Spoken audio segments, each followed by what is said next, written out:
Hello there, and welcome back to part two of the greatest Devils team of all time here on Behind the Bench.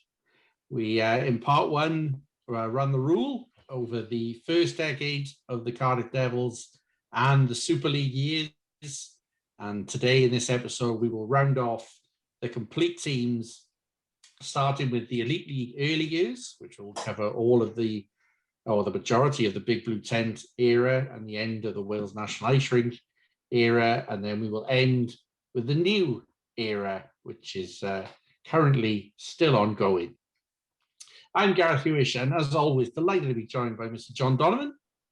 Good evening, Gaz. Good evening, gents. Apologies if I look away and this is going to give up the night we're recording this. Newport County are on the screen. There are two teams in the playoffs at the moment, and I wish one of them well in terms of Welsh teams. and before you Swansea Devils fans tweet at me, I know I'm an arsehole anyway. So, but yeah, good evening, everyone. But yeah, I'll just be keeping an eye on Newport County as well. I think that's my favourite ever intro you've done.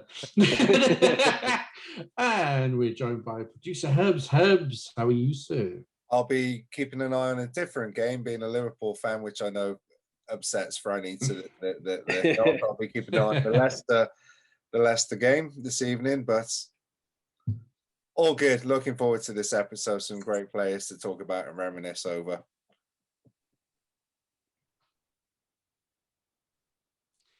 And of course, the man on the marquee, who I hope will be giving his undivided attention to the podcast tonight, like the rest of the panel. Mr. Neil Francis. Franny, how's it going? Good. And since we're giving away the date that we've recorded this, it's Tuesday, and those of you that will have seen Twitter by now, as this goes out, I think on Friday, will have seen the shirts. The first set of shirts have been announced for the raffle.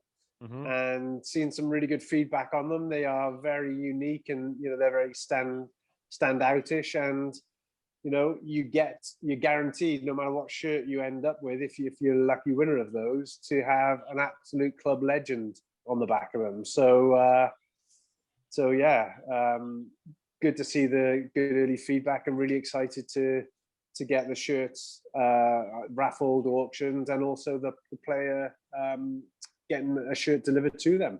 Yeah, I see Jamie was in the bank earlier arranging an overdraft to pay for all his entries. Well, I was going to ask. Let's not pretend we're professional here, Franny. What's going on with your washing machine? Can you hear my washing machine? Yeah. No. No, I just know you're worried about it. Oh, right. I'm washing the shirts. Yeah, sorry. Right. Okay. Let's get into this, and let's have a look at who's made the cut for the Devils all-time team for the Elite League early years. Franny, just before I kind of delve in to the guys who made this cut, was this a kind of favorite era for you? These are your guys, aren't they? I imagine this was kind of a really tough choice for you when you were putting your shortlist in. Yeah, I don't know. I mean, you look back at it, there's, iconic legends in every single era, isn't there? So, to have a favorite era is God, it's really difficult. I was actually thinking about, the teams that we've had and which would be my sort of favorite teams. There's a massive pull for me towards that world record team. I thought it had everything. It was so entertaining. It had the individual skill, it had the team players, it had the toughness, the excitement when Weller then comes in to put the cherry on top. That was amazing. The new era, we've been blessed with so many guys. I've still got an affinity towards that very first year. The Challenge Cup winning team that we had on a podcast that's available on the archives. But that team as well felt a lot like that world record team in terms of the way it played. The Hendo doing the enforcing at the right times. The energy that you had from the Myers, Clarks, and Mitchums, and then you got the skill from the likes of Marty, Mo, Culligan. You think of the goals that were scored. So yeah, I mean these are two big eras for me, and just unfortunate we couldn't get even more players in, because there's there's some absolute doozies that missed out on here. As Mr. Brad Voth pointed out, not on the list is Tyson Toplitsky, and I would have Tyson in any team in any era, and I know he would be one of the best guys in the league. Absolutely. So let's go into who made the cut for the Elite League early years, and our netminder is a gentleman that, well, could have been eligible for 3 of the 4 eras, such as his legacy in Cardiff. He is a homegrown boy. It's Stevie Lyle. John, does Stevie Lyle's story get enough credit? It is a remarkable start and such a lengthy career laden with winners' medals. Does he get enough credit sort of outside of Cardiff and outside of hockey even? That's a good point, guys. Probably not, as Newport just score. Probably not. Look, his start was, well, it was romantic, but it was also bona fide. He was in the European Cup against elite Russian teams or recently ex-Soviet Union teams, and he was player of the tournament at 14 years old. So it wasn't just romantic. He showed he was a fantastic player. I think from that, we all thought Stevie was going to go and break North America. It's circumstantial maybe why he didn't. There was import rules with, what was it?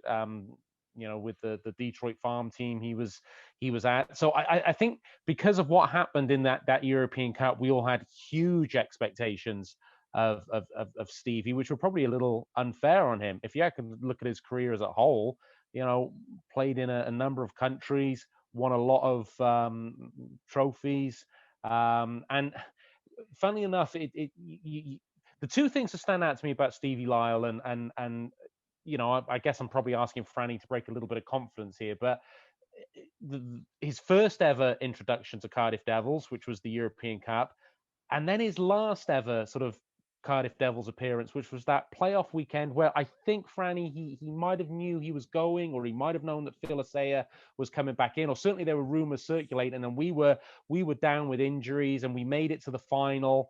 Again, I think we lost to Nottingham because that's what we did back then. But he was absolutely unbelievable that weekend, and really backstopped an injury depleted team to get to the final. And I just look at those bookends of Stevie Lyle's Cardiff Devils career and think, that guy was an absolutely stellar netminder and did it for what, nigh on 20 years. Yeah, and he adapted his style, didn't he, as he aged? Because when he was young, he was just so quick. He was always quite small, but just lightning quick. There was nobody quicker, across the net. And then the older he got, I mean, he definitely wasn't a practice goalie, where he used to love practicing when he was younger. The older he got, he was literally going through the motions in practice. But then you put him in a game, and you get his game mind on, and very, very competitive. And he was on contending teams, whichever league he went to, and that tells its own story as well as what he did with the national team. So I mean, it is a fantastic story. It's a homegrown story. It's ridiculous in terms of being a 14-year-old in a men's professional league at a high standard, then going on to the North America, like you say, John, lost out because of circumstance, not because of talent. And then came back and had a very, very lengthy career back in the UK. Do we think that if his talent was as a defenseman or a forward, that North American stay would have been longer? I'm just thinking, you're looking at goaltenders, you've got 2 spots as opposed to 8 spots as a defenseman, 12 spots as a forward, etc. Is that the real numbers game that's supposed about? Because as you say, 14 playing on the stage he's playing at. If you hear about that happening today, you're kind of looking, well, where's he in the draft rankings? Yeah. Or you're looking at child protection. Either or. Yeah, I don't think it was a parental consent form signed on Lawlence's sheet. Oh, inside it, didn't he? No, but you're right. Goalie is one of the hardest spots to crack because of, you know, the limited amount of spots there are. You know, in North America, it's very tough, you know, because you get some, once somebody is assigned from a prospect, they get, you know, the preferential route through to, you know, to get them to their draft and move on. And, you know, that's what happened with Stevie. I think Robert Esch was the guy that that came in and took Stevie's spot in Plymouth. And look at the career he went on to have. So, you know, it just goes to show where, you know, if he was like you say, if he was a D-man and then you get all of a sudden a top prospect D-man, he goes from first line to second line and he still gets an opportunity to showcase himself. So, I think it's a combination of things, but, you know, I'm never going to feel sorry for a goalie as part of the job. And again, Franny, I don't know whether you can give more of an insight into this, what his mental side of the game was like. But to me, it seemed like Stevie was pretty good at rebounding from conceding a bad goal. And I remember the Super League winning year and don't forget, he was Super League Player of the Year that year when he came back and we won the league. But I remember there was a game against Sheffield and at home, and I think it was one of those 3-2 games. And Ken Priestley scored straight off a face-off and hit the puck from the puck drop, and you know, it was from the dot and it went through his legs, and that might have put him off. He was still a youngster. He was probably 17, 18 at the time, and yet he rebounded and he had an unbelievable game. And you know, Stevie, to me, when he did let in a bad goal, he could get the mental side of his game back together very, very quickly. I think that was one of his strengths, is that he didn't think about things too much at all. He really didn't. It was fun for him. He enjoyed hockey. It was fun. It wasn't. I don't think he necessarily felt the pressure.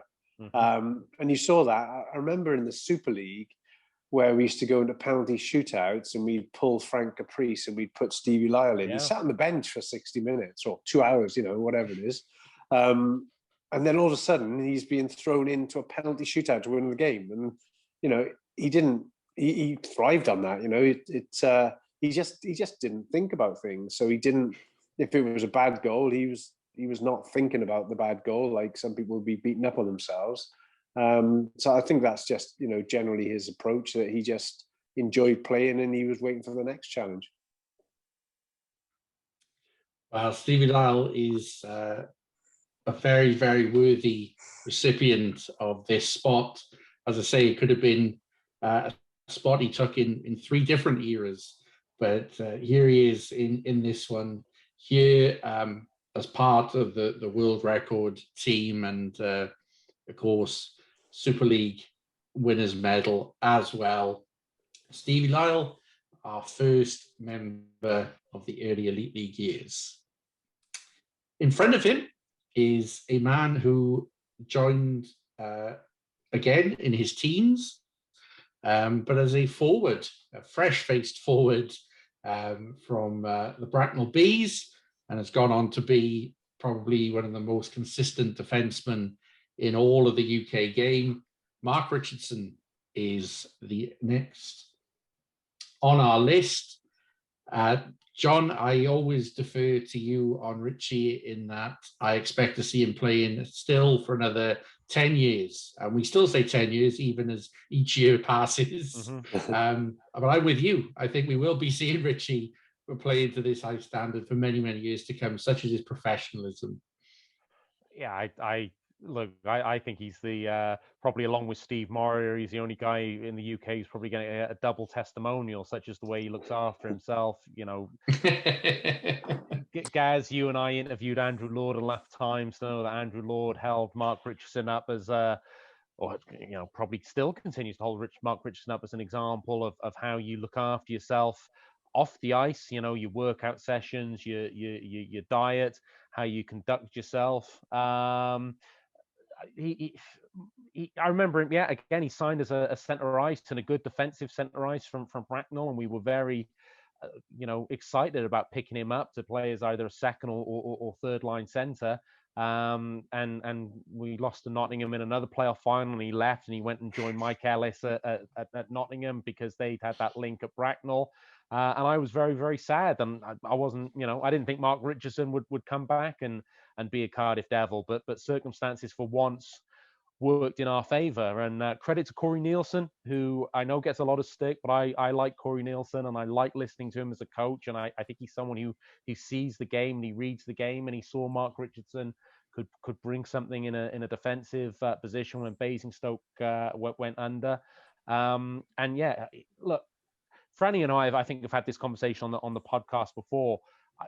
I'm not someone who's played the game, but I look at it as someone who's watched the game, and I look at Mark Richardson as someone who's not huge physically, but either via hockey IQ or positioning or awareness or balance or skating ability, when he goes into the corner or goes into a battle, he tends to come away with the puck. And the fact he's doing that without huge physicality and just all out ability to separate puck carrier from the puck, he's doing that with a little bit of everything, stick detail, what have you. I do think he's a complete defenseman, and Gaz, I know you and I have talked about it. I always forget the game, but one of the challenge Champions League games at the start of whatever it was, the last season we played 15 years ago, that was, I think, probably the best performance I've seen from a Devils player, in my 30 plus years of watching. So Mark Richardson is a man for any era for me. Yeah, and I think that's what makes him stand out is his consistency. If there was a word that I would describe Richie, it's consistent. He's consistently good.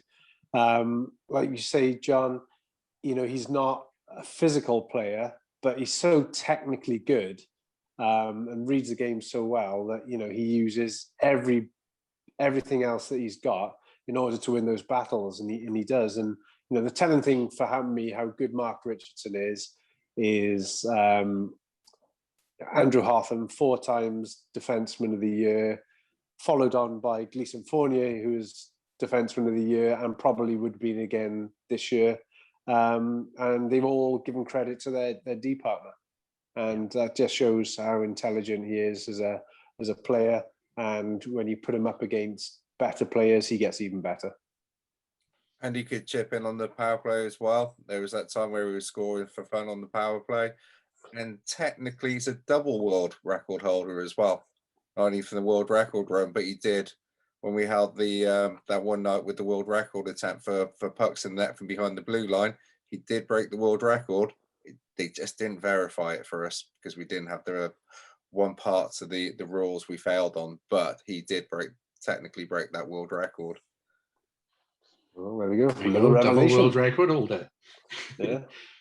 Freddie, it's something I like to pick your brains on in terms of Richie is he's not sort of a shouter on the ice from what we can see. He's always very, mild and polite when interviewed. There's not a lot of, shouting or, raised voices. But he's spent a lot of time with, letters on his chest, even from a young age. What is it about him in a locker room that shows that leadership that maybe isn't as evident in a more kind of elaborate captain, shall we say?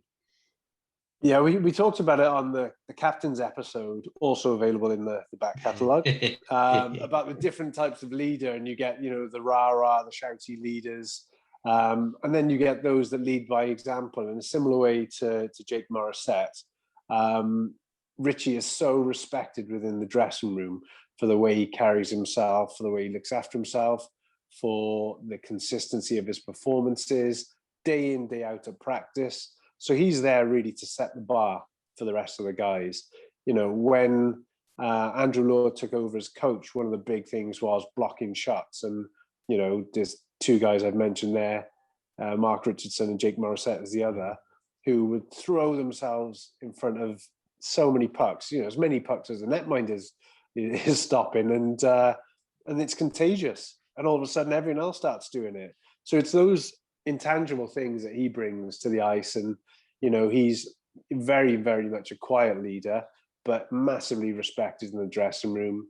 And, the hardest job ever, I think, was that moment where Brad Voth was falling foul of the referees all the time. And he would go to speak to the referees as a captain's job, and he'd end up with a 10-minute misconduct. And, that there was that terribly hard decision, which, I know hurt Voth a lot, where, he was, the C was taken away from his game jersey, although he was still a club captain.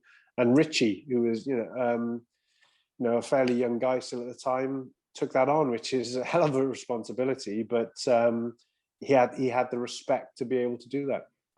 Well, it's fantastic to see Richie on this list, and we can only hope that he keeps forging his way into a new era, so that when we do future decades greatest team of all time, he'll be eligible again and get on the list. But Mark Richardson is our second of the early Elite League years greatest team of all time.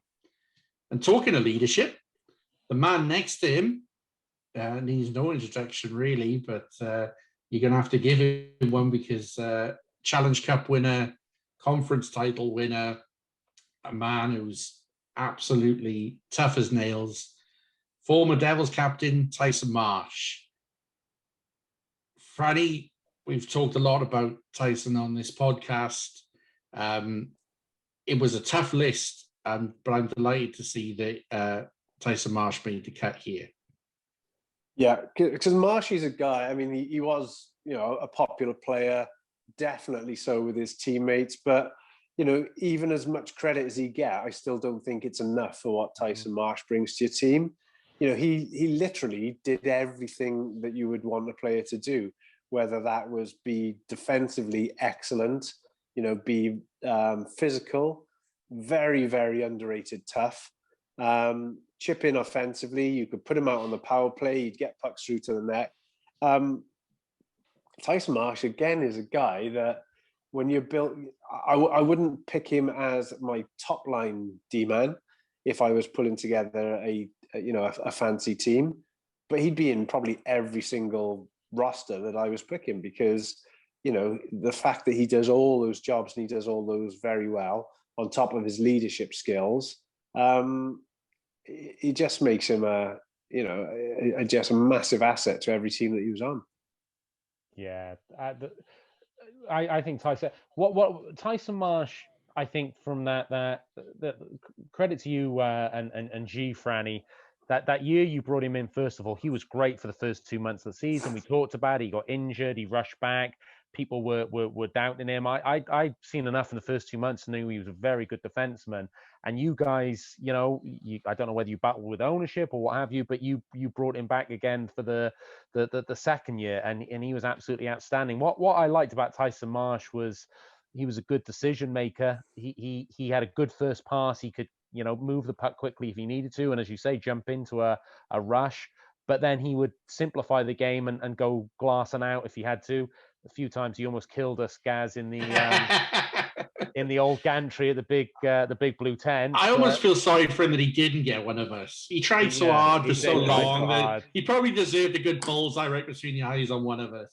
He did. He hit Howard's coat. He hit Alid, I think, and a couple of times you and I had to duck. But he was a good decision maker. And again, when he had to stand up for his teammate, boy, he fought some tough guys, and ultimately it probably cost him in the end. But Jansen, what was the guy in Belfast he went up against, and there was a Coventry fight. Was it against Egner or someone down in the corner? It was Harvey, Kevin Harvey. I mean, that opening weekend of that season was ridiculous. You had Plumpton toe-to-toe with both of them, bleeding all over the ice. And then the following night, you had Marsh going with Harvey, and they were just open bombs going at it. And unfortunately, the thing that will always get remembered is that fight with Cam Jansen, who's obviously an extremely tough guy, but he got told before that game, you don't have to take that fight.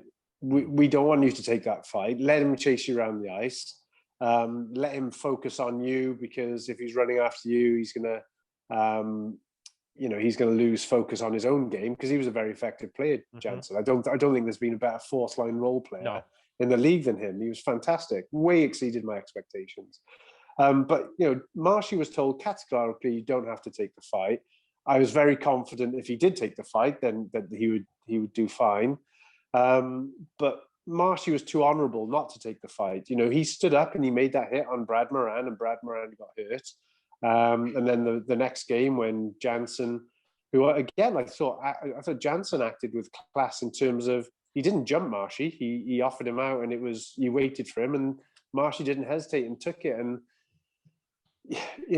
Marshy fought open in the same way as Mike Ware used to fight open. And Mike Ware will tell you sometimes he knocked people out, and sometimes he got knocked out. And Mike Ware got knocked out, a few times. Marshy's got that open style where he's throwing big bombs, and it just so happened that Jansen caught him with probably a 1 in 100 punch. Because Jansen's more of a wear you down type of fighter. He'll keep going, and then he'll keep going, and then he'll get you. But Marshy had thrown some bombs, and he was trading with Jansen, and Jansen happened to catch him square on the jaw, and we know what happened next. And rather than think of that as Marshy's fighting ability, I'd rather think of him. I think he fought Olsen. He fought Kevin Westgarth. That's it, Westgarth. Okay. I mean, Westgarth beat him, but Westgarth's a career NHL fighter. But the fact was, Westgarth had made a bad hit, and Marshy jumped him. He jumped in there against a guy he knows he's going to get beat by, and that was Marshy. Like, what a teammate! What a teammate that is. That Westgarth fight, it was like Roadrunner. I just seemed like a puff of smoke from Marshy was stood. The next thing I know, he's like throwing bombs at Westgarth. I was like, what's going on? Yeah, and we were all like, ooh.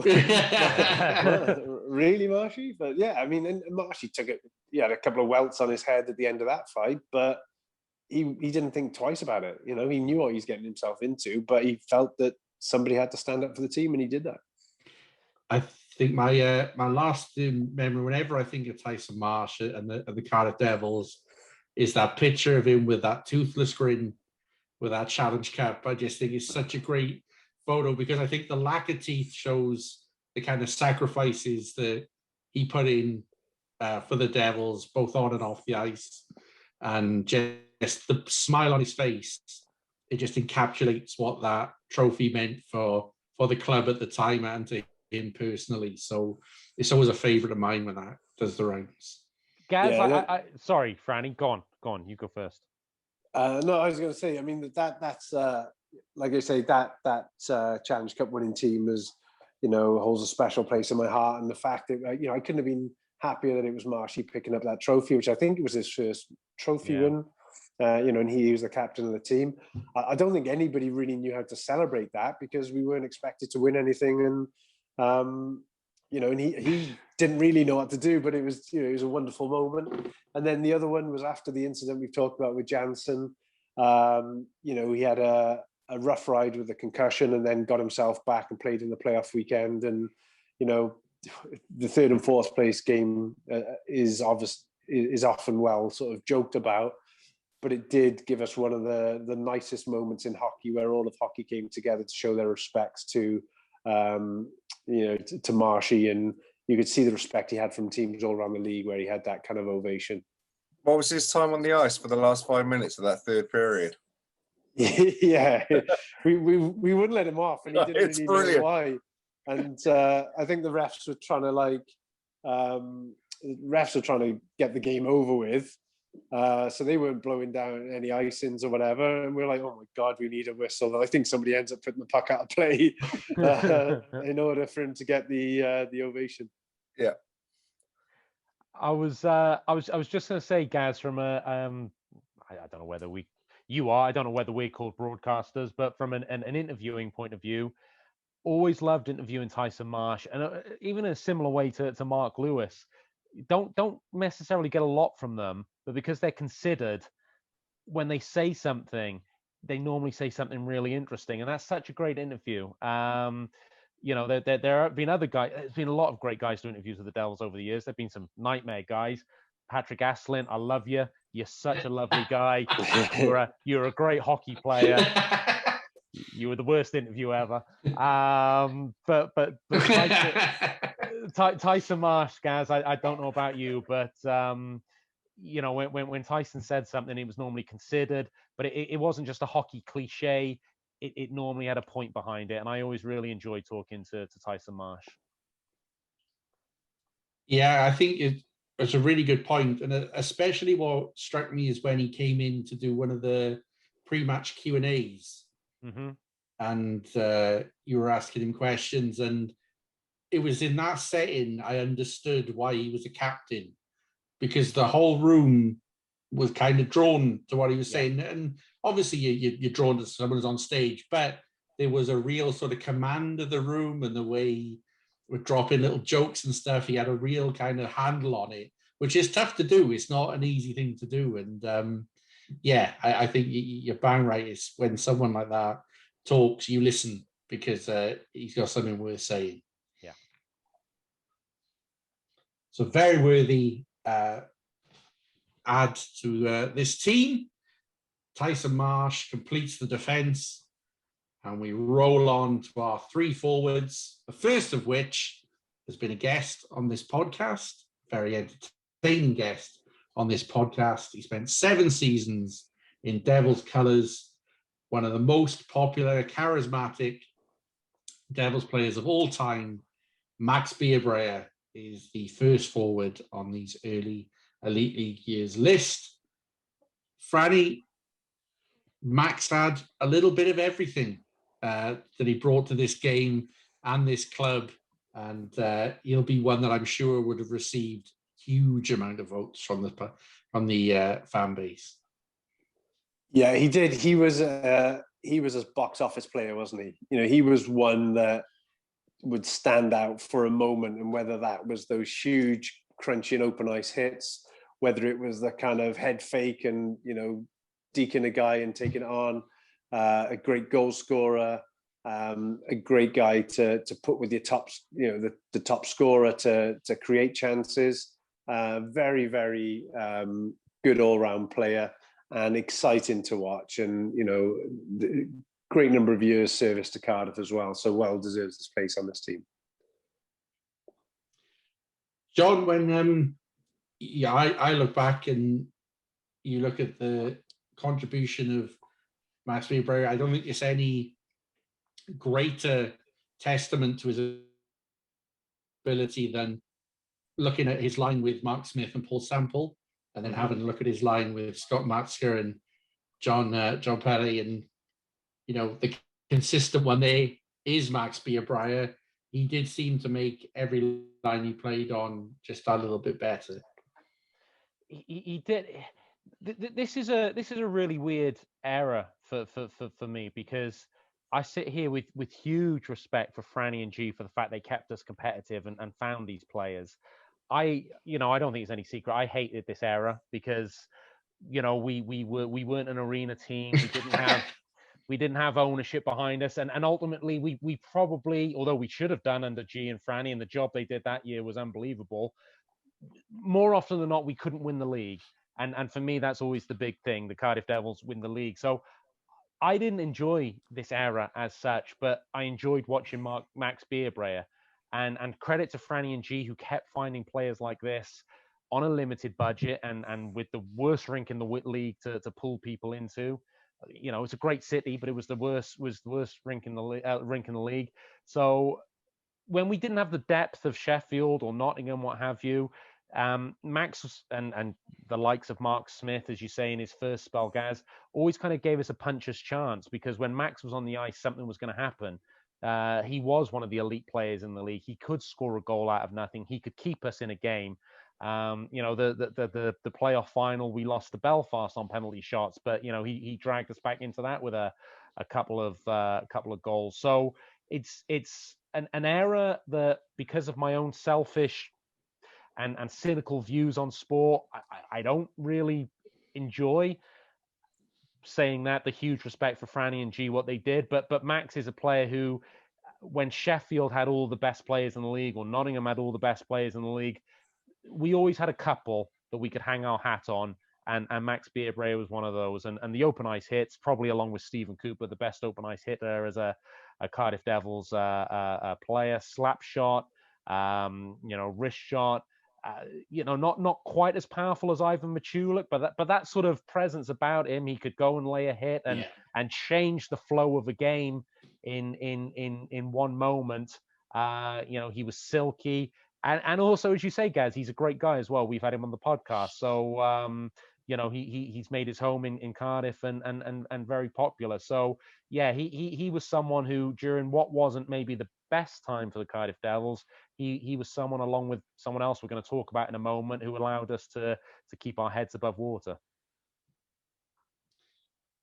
Franny, if Max hadn't had that quite bad neck injury towards the end of his time in Devils colours there, I guess there was maybe a chance he would have got to that new era setting as well. He was kind of on the cusp of that team.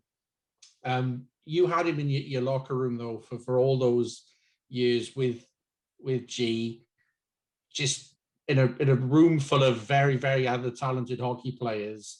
What qualities did Max bring to the world record team and those teams that made playoff finals? Yeah, JG touched on a lot of it. I mean, one of the things that I think endears Max to the fans is a character. Teams and sports need characters, and he's such a good guy to have around. Always like laughing and joking and smile on his face. But then when it was game time, you knew that he was ready to put his boots on and go to work. And he just knew that he had that one moment that could turn a game. And he often did, and like say, whether it was that big hit to get us going or whether it was a goal out of nothing. He just had that X factor. And I think I told the story before about when he tried to change his name to X, decided, like Prince would have a symbol, he'd have X. And we all egged him on, and we said, you got to have a celebration. What's your goal celebration? You got to do the big X. And we had the music, X gonna give it to you, and all this stuff going on. And then he scores a goal and it's on telly, and he goes out and he does the X celebration, and they wave it off. And he's like in disbelief. It was perfect. We're like, no. So then he goes out there, and a couple of shifts later he scores another goal, and he's got the X celebration. And again, it gets waved off. So he's like devastated. He goes, I tried to get X going, and I was like, try it again next game. It's going to come next game. And he scores again the next game. And once again, he does the celebration and he gets waved off. And it wasn't even close to being a disallowed goal, but for some reason it got waved off. I don't know if Hubs was on the line then. Or... No, it's way we didn't want X to start because we knew what the music was. Yeah. But honestly, it was 3 in a row, just absolute fluke reasons for it to be ruled off.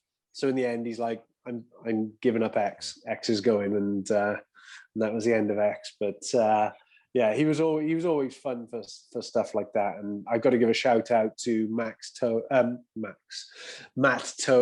for coming up with the Boom Boom nickname that is stuck to this day, Max Boom Boom Beerbrayer. It was Toey that went to see, I think, Sully on the mic and said, when you announced Max, he's Max Boom Boom Beerbrayer.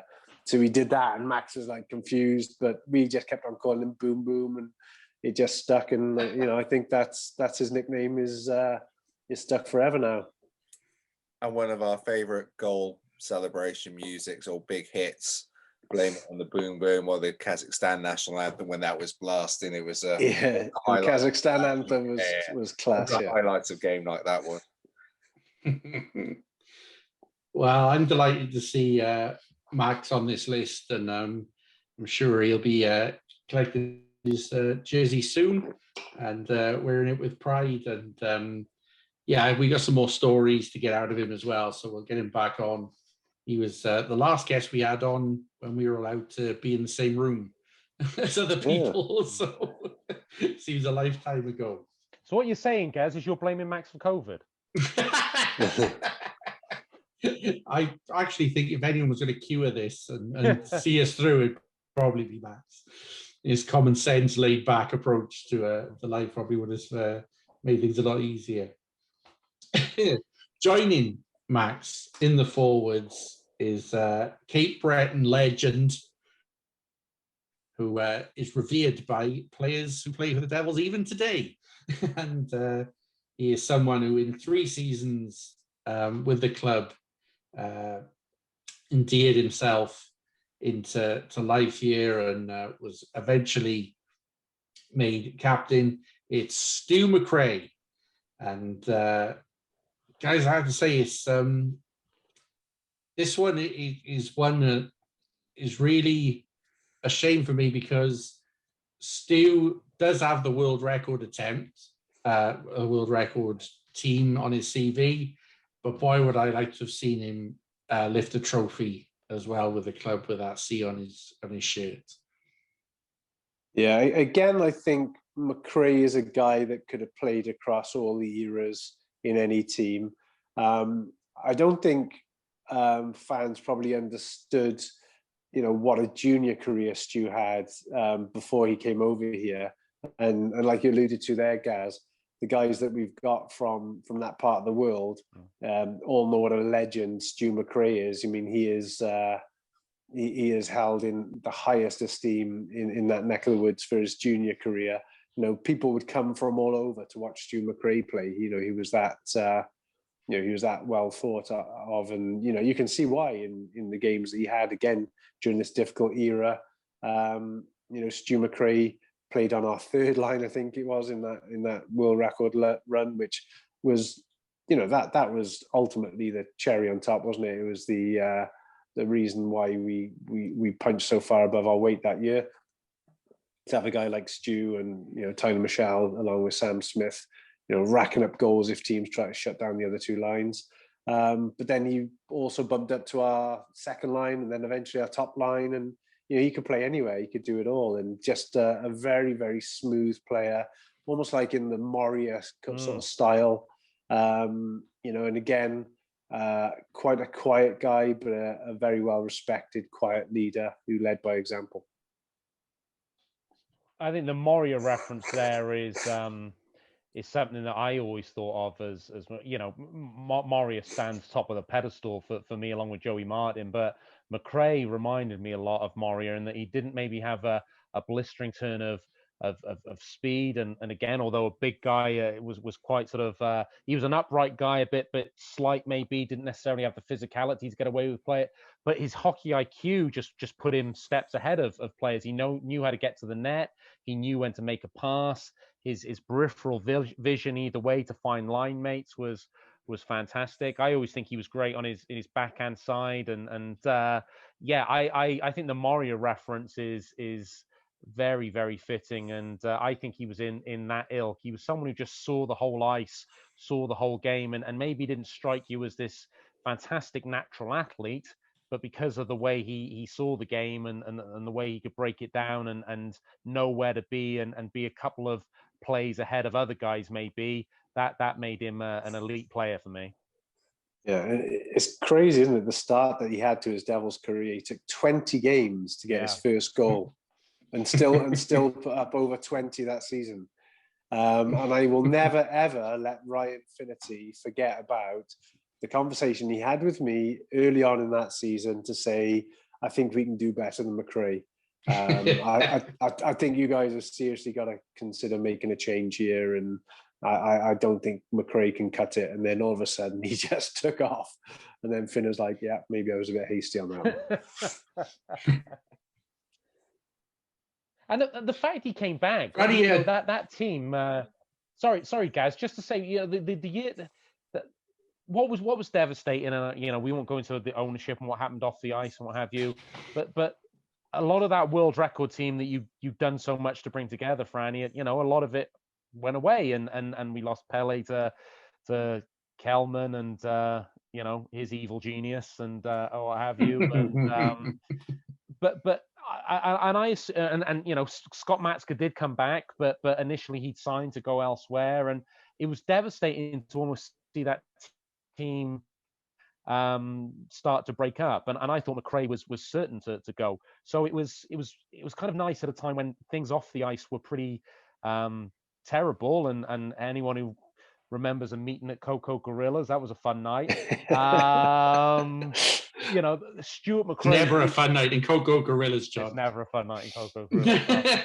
But I think Stuart McRae re-signing was kind of a little bit of a lift that as fans we needed, because after coming off that world record year and getting so close, he kind of, you know, gave a beacon that maybe all is not lost. And yeah, it settled the ship, didn't it? Yeah. There was the Stu McRae signing, and we signed Chris Frank early, and then everyone saw the YouTube Frank the Tank and making ginormous hits, and it got people excited again. And I think those two things steadied the ship, and you know, where it could have been ugly, couldn't it, following that the turbulation of that summer. Yeah, absolutely. So Stu McRae, who let's not forget, his chant was invented by Aled Lloyd, and he won't let me go by an episode without mentioning that. The Stu chant was a block 2, was it block 3? Block 2 initiative from block 2 from Aled Lloyd. So that's his legacy chant. You can thank him for. But all of his accomplishments on the ice were entirely his own, and it's good to see that it's not just Cape Breton that's going to hold Stu McRae in such high regard. It will also be the Cardiff Devils, as he will be immortalised in this team forevermore. So to round up the on-ice portion of this team, there can be only one man in this era that gets this spot. His shirt hangs in the rafters as a retiree. He was a guy who, on the ice and possibly to some extent off the ice, carried the club on his back at times. He is remembered for many different reasons, for Devils fans as he is for opposition fans. Brad Voth is the final entry into this team. And guys, this is a whole episode on his own. We got about 1,000,001 different things we could talk about to do with Brad Voth. But for me, when we talk about sorry guys to cut over, and when we talk about Brad Voth and an episode on its own, just want to give a shout out to Kate Arnold, who kindly messaged in to say she's really enjoying the pod and loving taking the trips down memory lane, and her request was in fact a Brad Voth episode. We do have to do that because he is one of the most loyal Devils players there's been, I guess you can say. Franny, I'll defer to you. How many offers was Brad Voth getting during the summertime from home and abroad after his exploits in Devil shirts year on year? I mean, certainly from within our league, remember at the time, we weren't a big team. As much as we hate to admit that, we weren't a big team. We weren't a contender. But everybody hated playing against Brad Voth, and the best thing to do if you hated playing against Brad Voth was to sign Brad Voth, and all those teams tried. You know, they put in very, very big offers, and that's not to say he wasn't paid poorly in Cardiff, but it was all relative to what we could offer, and he could have made a lot more money elsewhere. But he had an affinity to Cardiff. He came here as a relative unknown. When you think about that year in the Wales National Ice Rink when he turned up, just a young kid really, and then started scrappy and like, oh, this kid's got something, and quickly won over the Devils fans, but Cardiff also won over him, and he loved it here. I mean, it helps when you're surrounded by such good teammates, guys like Max that we've talked about, and Stu, he was very close with, and I think we lived together at one stage, and Toplitsky and Philozaire, they're all good friends of Brad's, but he was the cornerstone, and he genuinely loved Cardiff and still does, and I'm sure I think once all the travel is a bit easier, he'll be back across here, to enjoy some time back in the city. He calls his second home, and it's so easy for players with short careers to chase the money, and you can't begrudge them doing that. But the fact that he came back to us when our prospects were slim at best, just says a lot about the guy. And I know another big reason that he came back a lot was G. He had so much respect for G and what G did for the team as the coach and our leader. And he wanted to repay that back to G as well. So there was that dynamic. But he basically kept this club up there, punching above its weight for the 7 years that he was here.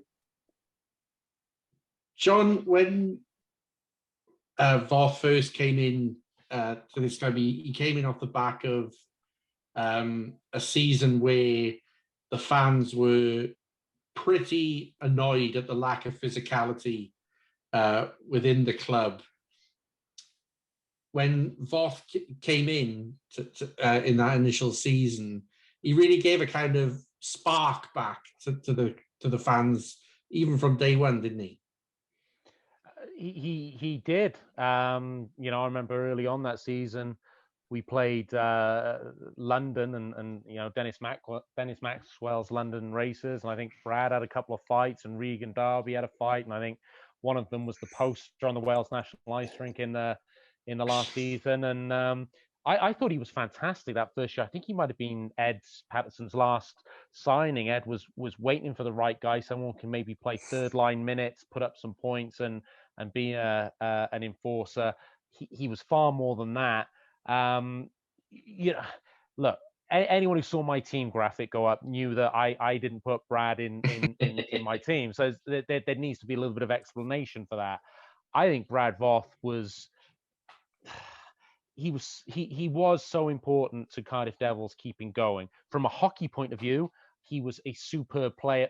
For me, I kind of bookend his years from Wales National Ice Rink to the end of the world record year.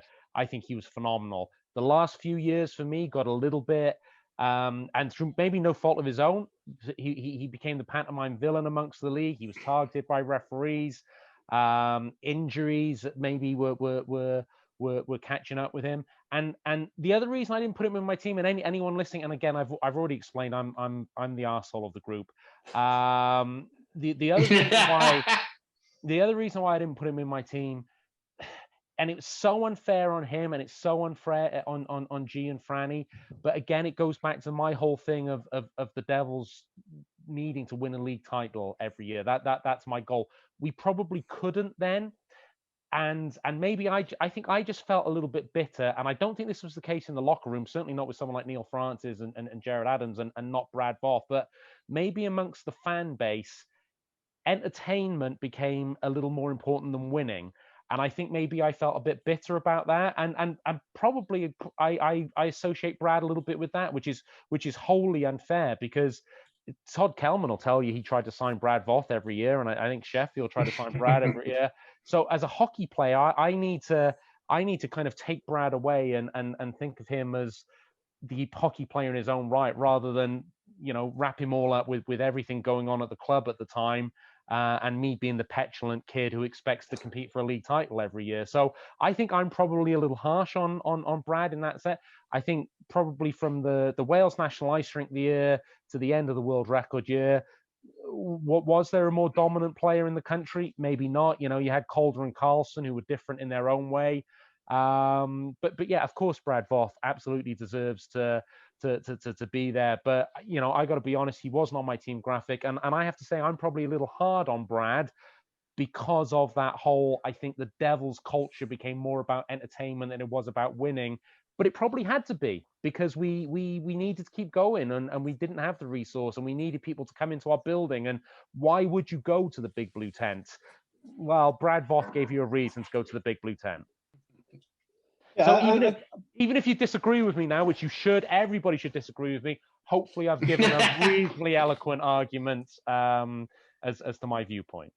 And I'll put on record that I wholeheartedly disagree with you, Good. JD. Just As you for should, that. Franny. I'm going to go on the record the same way. Good. I think the one thing that we've got to remember about Voth, and the point you make about all the fighting and the entertainment, he didn't really want to do it. It's not something that he enjoyed. It was always in reaction to something that had happened. The times when we've talked about it before, when he had to fight off the bat, it was never his best ones. I think it was Cornish, there was Cloutier, there was McMorrow off the bat. But you fight him in the midst of battle for his teammates, and it's a different animal that you're fighting. So, he had done the fighting thing in North America and would quite happily have just played, but that's not in his nature to sit back and watch teams that are, bigger budget, that are, bigger resumes come into his own rink and bully his team. He just wasn't going to have it. And, and that's, he went with everybody. Every team tried to sign somebody bigger and tougher than Brad Voth, and he went with them all. And some of them were bigger and tougher, but in terms of overall contribution, nobody matched him because nobody had the hits that he did. Nobody had 20 goals a year like he did. Nobody had the presence that from friends that are on other teams. They're all talking about, watch out for Voth, he'll kill you, he'll steal your money, he'll cut your head off, he'll run over your nan, he'll they were whatever they were saying about him before the game. Those rumors are unfounded. yeah I should point that out. He did not steal any money or run over nans, but no run over nans. No, but if you're on the ice he'd run you over. But the fact that everyone was talking about him before a game psychologically put us in a good place to start every game. And I think his contribution to hockey in Cardiff is immeasurable.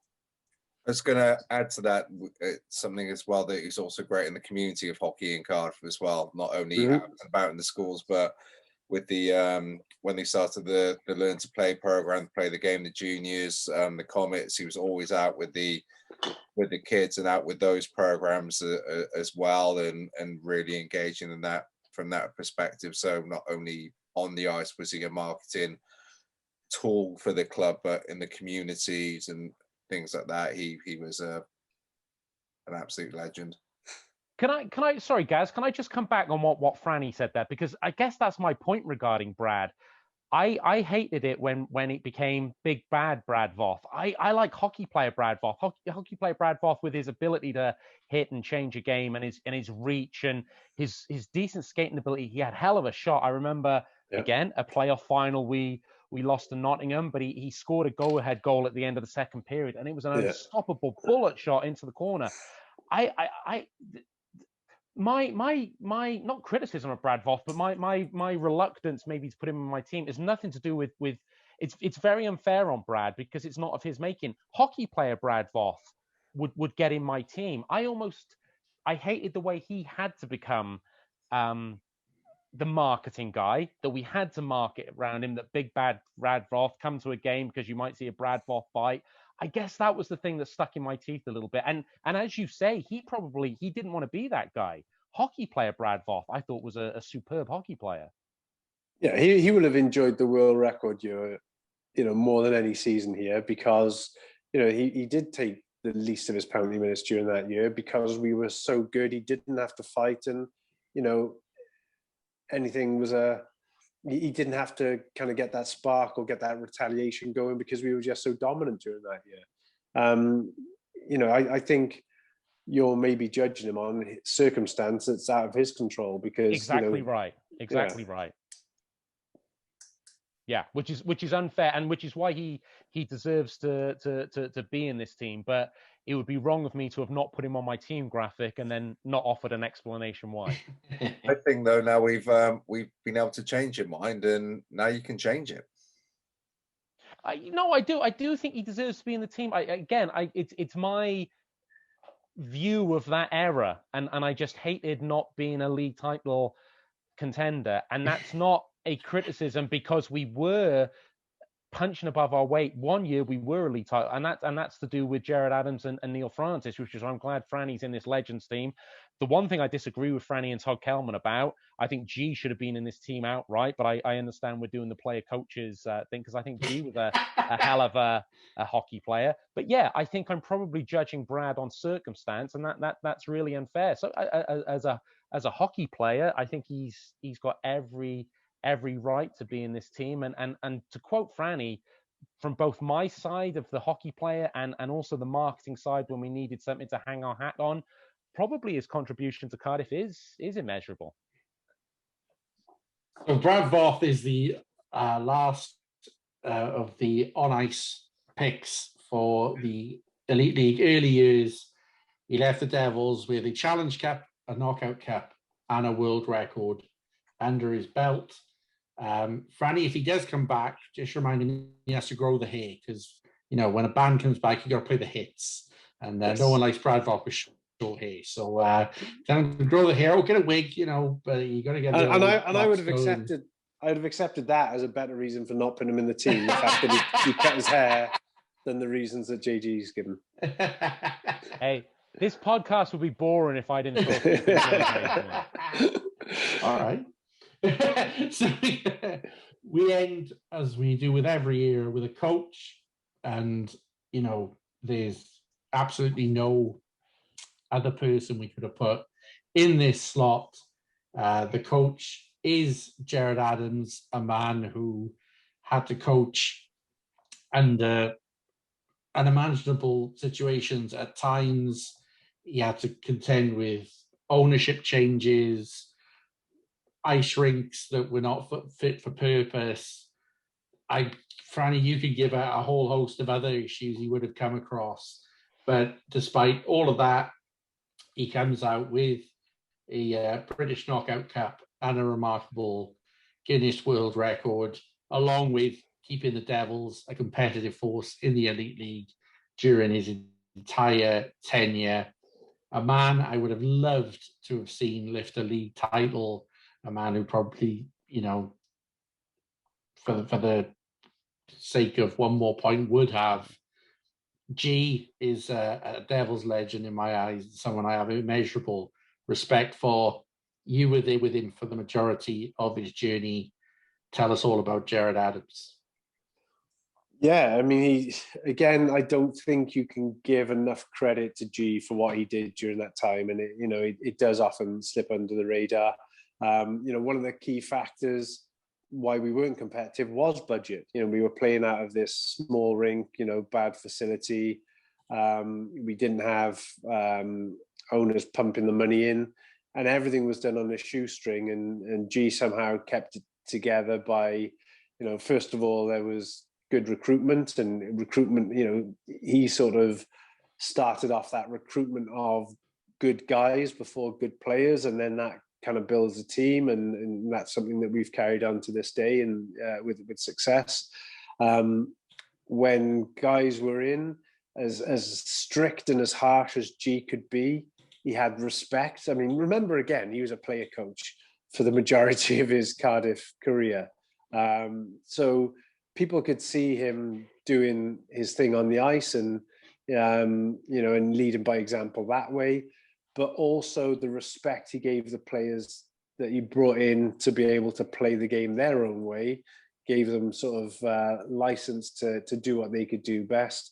And guys enjoyed playing for him. And that was the reason why our player retention was fairly good even back then, under the most trying circumstances with not much money on offer. The city was one thing, but having G as the coach, is G coming back? Yeah, I'll come back. That was quite often what the conversations were with some of these guys, like Voth and Stu McRae and Max. So yeah, I mean, the fact that he was a player coach and was so successful with the team, and yes, we didn't win a league trophy with G, but we never should have, because the budget differences, in terms of what we were up against. But the fact that hockey was entertaining, there was constant, recruitment of good players and fan favorites coming through the doors. And it was just, you know, the spirit in which he operated, the respect that he had. I mean, I know that there was times when we were short for our last player, and G would take a wage cut to get that player on our team. You know, that just shows what guy he is. You know, the fact that he would sometimes give up his team car and he'd get a different car, you know, because he gave it to the last import coming in. You know, things like that. When we didn't have the luxury of going to a Steve King and saying, hey, we got this really good guy that we can get if we can get a bit more money. There wasn't any of that available. So he found ways himself of doing it and keeping us competitive. And, you know, again, Cardiff hockey owes a lot to Gerard Adams. Going to say, Neil Francis. The on ice players would go through a wall for G. The off ice staff would go through a wall for G as well. Everyone held him in such a high esteem around the rink. He was just a great person. Yeah, and JG, I mean, you made a sort of kind reference to me there as well. One thing that, again, I should mention about G is that, you know, he gave me my first opportunity in the coaching circles. And one of G's great strengths was he was happy to delegate responsibility. So sometimes I get some credit for bringing in some of the players that might be on this list, or, you know, might be talked about in other of our podcasts about the players. And yes, I did sort of do that kind of thing. But the only reason I could do that is because the trust that G placed in me, that he would take my recommendation.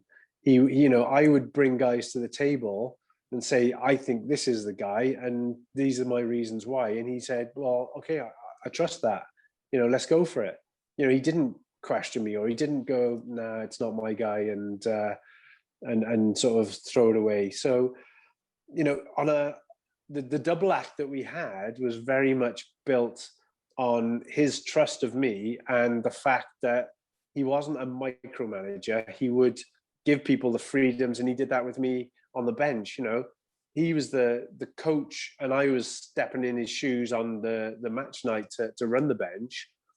But very, very rarely did he turn around and overrule me, which is the easiest thing to do when you're, you know, you're the boss and you've got somebody making a decision that you didn't agree with. There's no way I got all the decisions right, far from it. But he kind of, he had put me in that role, and he sort of went with you know, the things that I was saying in that role. So, you know, that's something that I owe him massively, is that, you know, in that, from that very first, I think it was 9 games in charge at the end of the season when I was injured, and I just was going to be a pair of eyes on the bench. And, you know, that summer he said, look, I've got an idea here. You carry on doing what you were doing there, and I'll carry on doing what I was doing in terms of being on the ice. And you know, that happened for the next, I think, 4 years. And he, you know, he put that trust in me that gave me confidence that on the bench I could make in-game changes if I wanted to, or I could, you know, call the personnel that I wanted to without having to sort of second guess myself, that you would do if there was a coach, a head coach, that didn't agree with you, because then that just puts you in a whole load of muddle, and you don't make efficient decisions.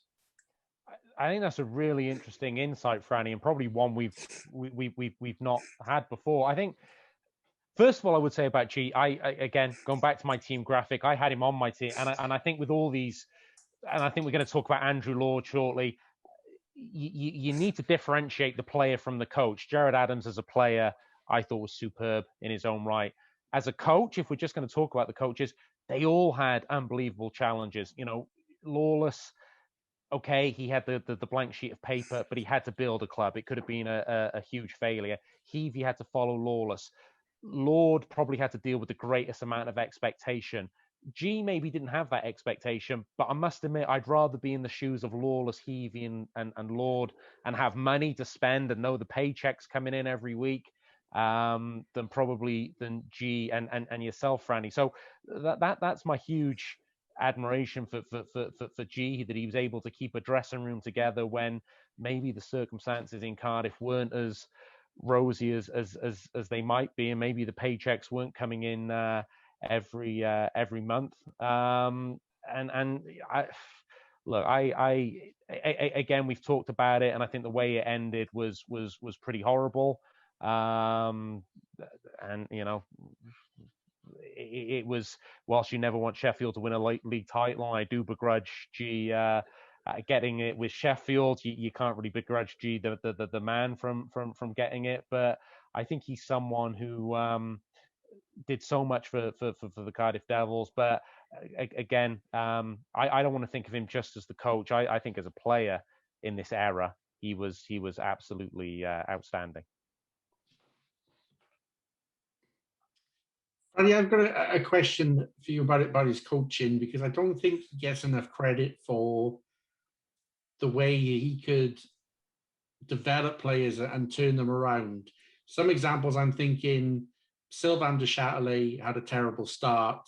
He turns it around and ends up, you know, scoring a goal that takes us to the playoff finals weekend. Mike Hartwick probably had a slow start, but ends up becoming one of the best stay-at-home D-men around. Ben Davis is brought through at this time. Alex Simmons looks an elite league player under Gerard Adams. What was it about his coaching that kind of was able to bring something out of players in this league to build them back up or indeed develop them? I think one thing that I haven't mentioned, you know, is that G always had your back as a player. So you talk about the Sylvain de Châtelet incident. G was told to sack de Châtelet. De Châtelet was gone, and G said, "No, can you give me, you know, we'll give him his 2 weeks notice." You know, there's that, I think, the bit that we might have talked about before or might not have, where de Châtelet asked to work his 2 weeks notice. G went back to the management and said, he wants to work his 2 weeks notice and prove himself, and I want him to do that. I still believe in him. And, you know, G worked with him on the things that, you know, weren't going so well with him, and, you know, and built him back up into, you know, the fantastic player that he ended up being, that G knew he would be. You know, with the youngsters coming through, again, when you're a young guy coming through, there's a lot of pressure on you not to make mistakes. And I think if you play in fear of making mistakes, then you're doomed to failure. Where G gave them the confidence to go out and play. You know, he's brought them up. If you've been brought up, then you're good enough. So he did that. You know, again, a young Josh Batch came in under G. You mentioned Alex Simmons. Who did those guys partner up with? G put himself with them. Yeah. You know, that's what he did. He didn't say, right, okay, I'm gonna hide this guy down. He's like, right, I'll play with him. And if you're playing with G, you know, straight away he's giving you the confidence because he's got your back. He's also gonna keep it nice and simple for you. He's gonna communicate well to you.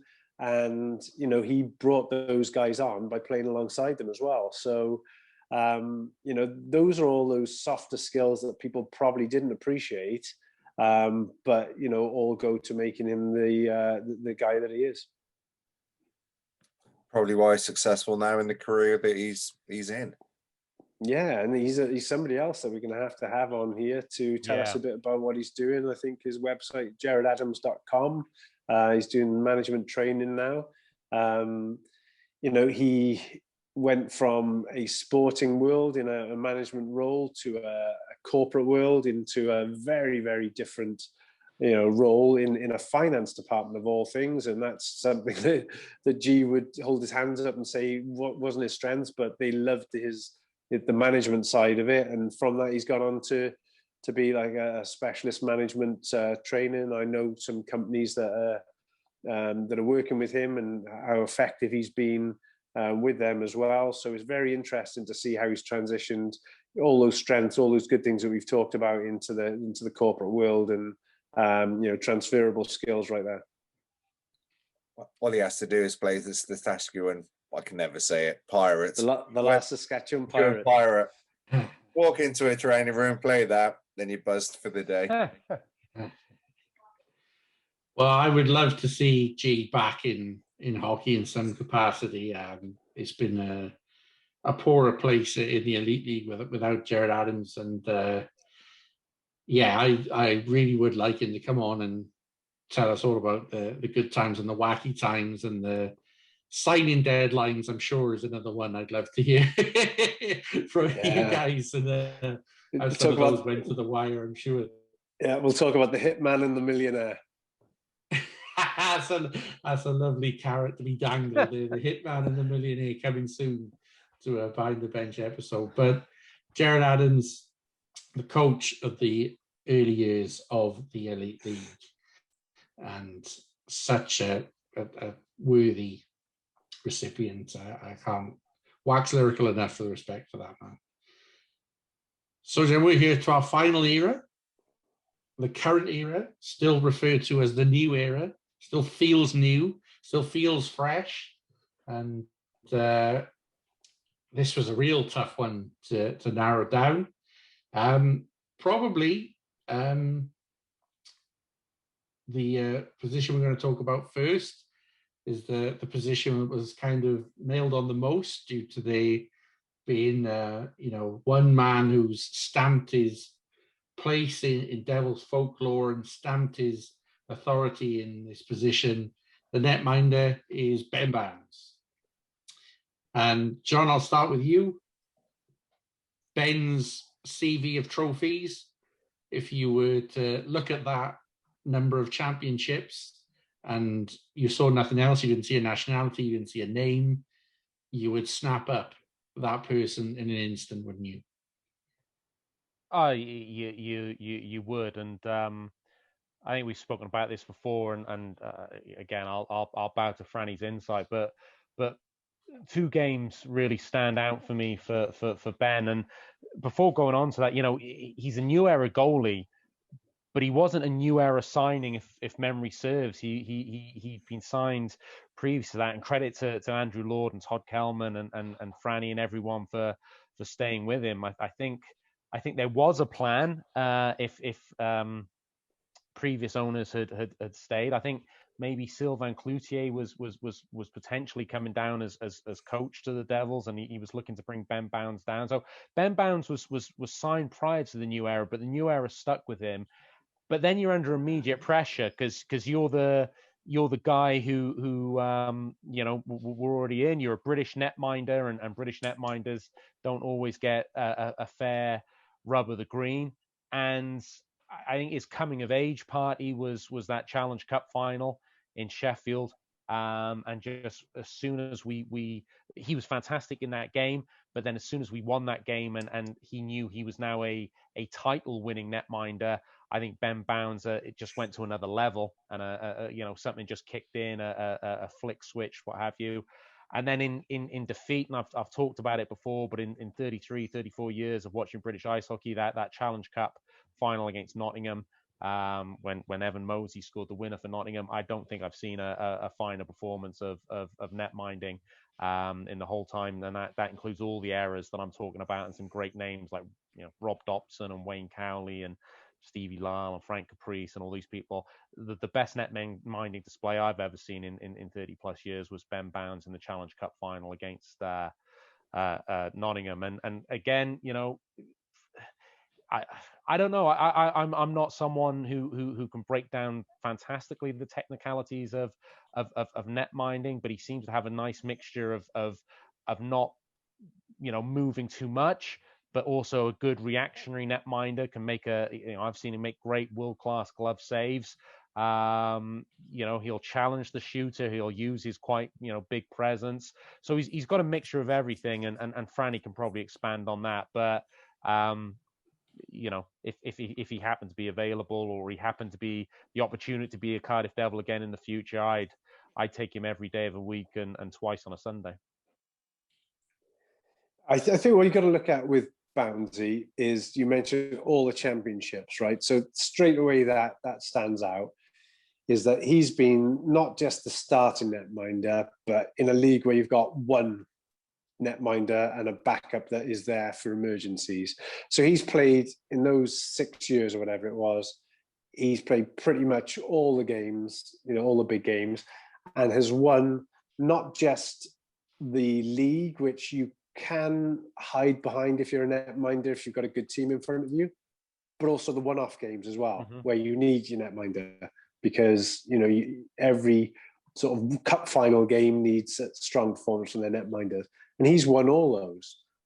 So that tells you the quality of it. He is a championship winning netminder. There's no bones about it. He had, when he first came in, you're right, he was signed by Dave Whistle, actually, when Dave Whistle was to be the head coach. And there was a list of about 6 players, and we didn't feel the other guys fitted in. But Boundsy was somebody that before we'd even seen the list, we were considering, because we'd had success with Stevie Lyle as a British goalie, and then it gives you the extra import out skater, and we wanted to get that depth on the outskaters, and we probably couldn't attract the British talent as we could attract the imports, because for the imports, Cardiff was more of an unknown. For the British players, we were tarnished a little bit in what had happened the year before. So Boundsy was somebody that had been discussed, and then when we saw the list that they got passed down to say, look, these are the guys that I've verbally agreed with. We looked at Boundsy and we said, yeah, let's go for this guy. He's done well on a low budget bottom place team in terms of keeping Hull in games that they shouldn't have been anywhere near. So he's somebody that's young enough for us to build around, and credit to Todd. He went in that session in the Reardon Smith Theatre when we announced the first few players, and Steve King was there. He announced Ben Bounds as somebody we're going to build this club around, and true to his word, he did. He had the foresight through Steve King's connections to get Ben Bounds across to Canada every summer, to and invested in him. And I think that was a huge thing for Boundsy, to know that somebody was willing to invest in him. And then that got repaid where Boundsy invested back into the club. But he didn't start off overly great, and I think a couple of stern words were had with him in terms of needing to fix maybe his concentration levels if we're going to be successful. And he went away and made some changes and did that, and then for the second half of that season was superb. And like say that Challenge Cup final, it's a 2-1 game, and that takes good netminding, and he just rolled from then on in. He got the taste for winning championships, and is now one of the most competitive players that I know, that can't think of anything else apart from winning championships. Absolutely, and of course that attitude is spilled into the international stage as well. He's a Pool A goalie, getting sort of highlight reel interviews from TSN, because they can't believe what they're seeing as well. Not just the technical side of it, though, Franny, I would say that for me, Ben was someone who also seemed to relish growing as a voice in the locker room as well, and growing as a leader off the ice, as well as honing the technical side of his game on the ice. Definitely, we've seen that as the years have gone by, where when he first came in as a young guy from a lower league, a lower placing team in the league. Actually, probably Hull weren't that year, were they? But he's actually taking a step down. Yeah, he's taking a step down. But you know what I mean. And being a British netminder in a league dominated by import netminders, and he came in and was sort of just trying to blend in. But as his confidence grew, as his stature grew, he became very much a leader in that dressing room, and is now very vocal. I mean, he always had his terrible sense of humor, and always had to be aware of him calling out your name in a funny accent and turning around and those kind of stuff. But from being lighthearted, but he his compete and everything like that is infectious, and it rubs off. And I think that's one of the things that makes him the championship goalie, is that he doesn't give up on pucks. I would say that's his biggest strength, because he is a big goalie. So he's naturally not going to be the most agile goalie, although I think he's got incredible agility for somebody his size. But it's the fact he doesn't give up on those pucks. And how many times have we seen an empty net and then his paddle goes up and stops it? And he did it on Jack Hughes in the World Championships, and I think the other guy, Quinn or whatever his name is, that made all the headlines. But I think that's his biggest asset, is he doesn't give up on pucks, and that just shows the sort of competitive nature that's come through being part of that winning organisation. So Ben Bounds takes the first spot on this roster. Yeah, what can we say? So many trophies, the backbone, the foundation of all of the great teams in the new era, and only got in trouble once, and that's because John asked him a question about Sheffield that he responded controversially about. So once again, John Donovan getting people in trouble for otherwise spotless records. That's what I do. To the defense in front of him, and this first defenseman is someone who probably on paper you didn't necessarily expect to be as influential as they were. A strong CV for sure, but when you're looking at back-to-back Player of the Year awards and scoring charts and big game goals, Andrew Hotham is the first defenseman of this new era team. And guys, for me, possibly top something most influential Devils players of all time. Yeah, the fact he was 4-time league defenseman of the year in each of his four seasons, he won that award. Plus, he was league MVP as well. He was running Joey Martin for the league top scorer, which was ridiculous. When we were recruiting him, we did get warned. When you're looking at the video, you might kind of wonder what all the fuss is about and why I'm going to speak so highly about this player, because he's got this awkward style. Skating's is not his strong point, but if there's a guy with poise, which is so important in the class players that you need to kind of break games, he's got that poise where he'll know when to hang on to the puck and when to give it. Like you say, what a big game player. Nasty as well. He had that tough side to him. It's not often that your offensive defenseman would be a number one or number two choice to see out a game. But Hotham and Ritchie, every time you'd put them out there, wouldn't you, to see out a game, because they could both give you that quality in your own end. And I just do not think, as much as I begged him to have one more year and don't go out like this, there's more to come. What a way for that guy to go out, game-winning goals in the league championship and the playoff final. It couldn't be more fitting.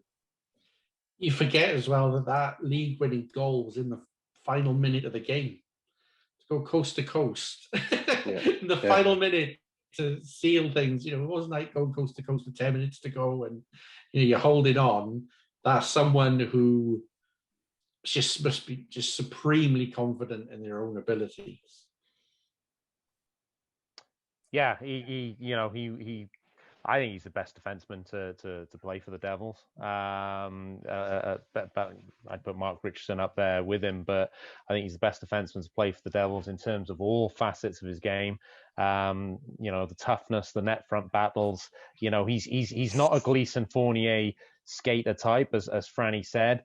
But he obviously provides that huge offensive upside. I think what's interesting to me, and you only sense this, Gaz, from being around the bench area, that probably maybe along with Charles Longley, maybe a player that Andrew Hotham almost had to bite his tongue or curb his style, because he knew just how good Andrew Hotham was, and maybe he didn't always fit into that systems type player that Andrew Lord wanted. He was a game breaker, but Andrew Lord knew the importance of that, and I think those two, from a distance, just having the lovely access that we did in the bench area. I think Andrew Lord kind of found an arrangement with Andrew Hotham that suited both parties.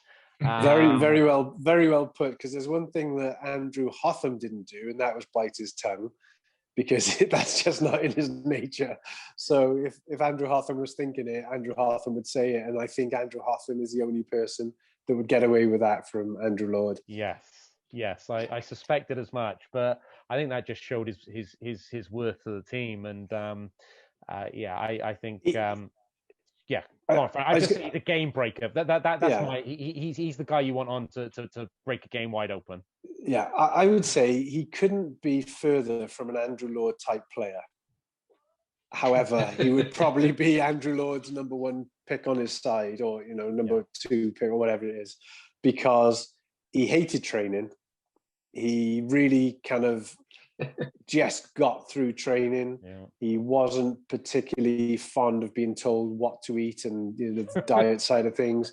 He definitely wasn't going to be encouraged to jump in the cold tub and foam roll and everything that all the others kind of followed Lordo's lead to do.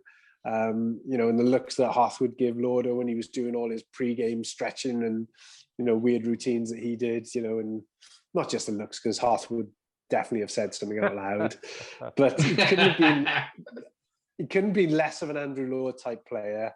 But boy, was Andrew Lord, delighted that he was with us. And I think I would put Andrew Hotham as the best Devils defenseman of all time. Yeah. Franny, just hitting that point, do you sometimes need that in successful teams? That one guy that kind of goes to the beat of his own drum, but you know that he's going to deliver. And does it keep everyone else a bit more on their toes a little bit? Is it a vital part of the chemistry? Definitely. I think if you have too much of the same thing, if you have everybody that's kind of robotic is probably the wrong word, but everybody's toeing the line, then I think it becomes a little bit too clinical. I think Hotham probably said things that a lot of guys might have been thinking and wouldn't dare say, and that lifted the mood because everybody could then laugh at Hotham saying it. And, Hoth had wide shoulders and he didn't really care that much. So it was always good entertainment value. And, that is a huge thing across a season. But, as much as, I'm sort of painting him maybe to be a bit controversial in the locker room. There was nobody with this more serious game face than Andrew Hotham. When it came to the crunch moments, he would pull everybody into line when it was time to go to battle. So, a great guy to have on the team. And like I say, he's not going to win any awards for training and his off-ice preparation. He left that to his D partner, Richie. And then, Richie was the great compliment to him. But Andrew Hotham was the guy that you wanted in those big moments. Yeah. So Hotham takes the first defensive spot. And when he left the club, there was a hole to be filled. And filled it was indeed by our next member of the greatest Devils team of all time, Mr. Highlight Reel himself. Gleason Fournier is the second defenseman, 8 championships during a 4-year spell with the club. And as I mentioned, highlight upon highlight of goals, assists. Gleason Fournier, John, is the type of player that when you leave at the end of the night, you're glad you paid your ticket money to watch. Absolutely. And entertainment factor, despite what I said earlier, I guess is important, and he is an entertaining player to watch. But he more than that, he was a top class hockey player. I think we all know that. We were worried every year that come Champions League time that Gleason Fournier after the Champions League wouldn't be with us, or even if we had a pre-season friendly against the likes of Zagreb, Gleason Fournier wouldn't be with us because of his skating ability. there's been a lot of good players in the British League in all the eras we've spoken about, but maybe the reason they've been in the British League and haven't quite played higher is maybe they're not quite don't have that skating ability. Gleeson Fournier had the skating ability to play at probably the highest possible level, and again, coming through that Detroit system, Detroit for so many years scouted so well because they didn't have particularly high draft picks, but their scouting system was absolutely superb. So for Gleeson Fournier to be picked or part of that Detroit system is testament to him. I think he really, the year Hotham left and Andrew Lord said, yes, replacing Andrew Hotham will be done by committee, but we all knew it wasn't going to be. We all knew that Gleeson Fournier had to be the guy to step up and do it, and that was a lot of pressure. And did you think JD that he would step up in that way though? I wondered whether he had Gleeson Fournier, because again, my awful commentary, and Gaz will testify to it. In the first couple of years, Fournier was box office, but I described him as high risk, high reward. Whereas I think when Hotham left, he almost not toned it down, but his management of the game became, the turnovers almost disappeared. And his ability to play minutes and shut down minutes where previously he wasn't used in that role. So, honest answer, Franny, no, I probably didn't think he was going to be that guy who could step up and replace Andrew Hotham. I thought they were top class players, both of them, but I thought Fournier was a different kind of player. But the fact that he did, I think, in my eyes, elevated him to an even higher level. Yeah.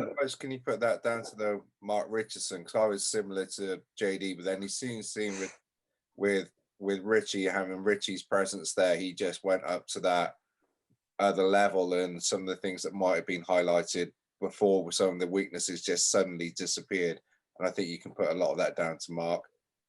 Yeah, that's a good point. It is a good point. I was one of the ones that thought we were going to have to replace Hotham by committee because I just thought he was irreplaceable. But if you look at direct points output replacement, Hotham did that. In fact, I think Hotham beat Fawns did that in terms of replacing Hoth's points output, and I think that Fawns beat it at least 1 year, so which is incredible, ridiculous, considering what we've just said about Andrew Hotham. But what impressed me, I was really surprised, delighted, and everything else that Fawns stepped up in the way he did, and I think it was a step up.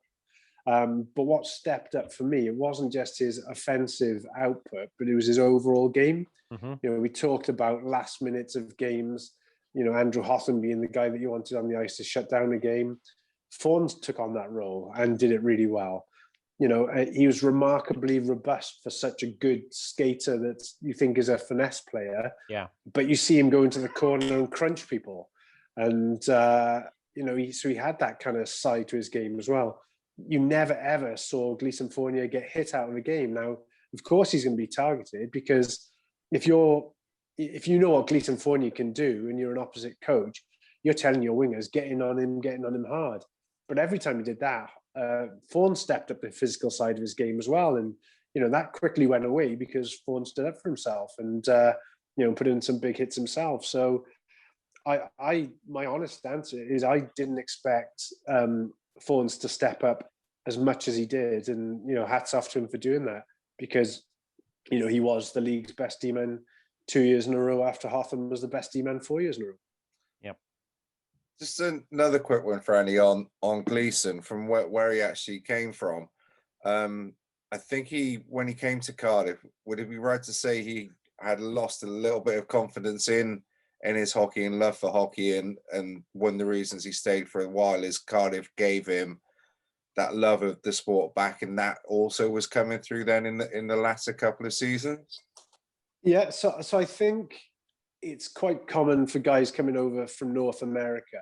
They've got this dream of making the NHL, and you look at Fawns' skating, and that's NHL skating right there. That really is. And you reference when we played. JD reference, when we played Zagreb in KHL team in pre-season, I thought he was the best player on the ice on both teams. we nearly lost him to Zagreb. So he probably, like any North American growing up, wanted to make the NHL. I think maybe unfortunate that he got himself into the Detroit system at the time because it was so good and there were so many people ahead of him in the depth chart that he didn't get that opportunity, because who knows, what way his career could have gone in another organization where he might have been called up and got shot. So he'd had his 2 years in Grand Rapids in the AHL. He then ended up in the Coast, and I think maybe starting to get a little bit disillusioned that he wasn't getting the call-ups that he felt that he deserved. And there was another D-man in Alaska that was probably playing the big minutes ahead of him. So it was time for him to leave. So he left mid-season and came across to us. And, it's something that we're finding out now when we're talking to new players about coming into Cardiff, that, people, there's only so much time that you can put in the East Coast League, because you're constantly battling not only against your opponents but against your teammates, because you're trying to get up to that next level, and it's not really a team atmosphere. And I think when you come into Cardiff, especially the team that we had in that first year, all of a sudden you've got a band of brothers around you, and you've got that affinity, you've got that bond. Especially that first year group, like I said, that came from nowhere and took the league by storm, and he loved being part of that. And that was all, what Hubs was talking about, where he got this affinity then with Cardiff, and, he felt home here rather than just being in a place to fill a spot. He felt home here, he felt comfortable, and, he's been an absolutely fantastic signing for us. Indeed, a commentator's dream for what he does on the ice. Just a quick story from me before we move on from Gleeson Fournier is I remember being down with the benches, and Fee had created a video in the week of Fournier going coast to coast against Sheffield in a home game, and Fournier walked past and he said, please take that clip down. She said, why do you want to take the clip down? He went, it's just too easy. It was too easy what I did. He went past about 4 players and shelved it. But he was unhappy that he hadn't had enough pressure. That might be in this week's Easter eggs. Just I didn't even know. A reminder of the eggs. And I'll tell you the other half of that story, Gaz.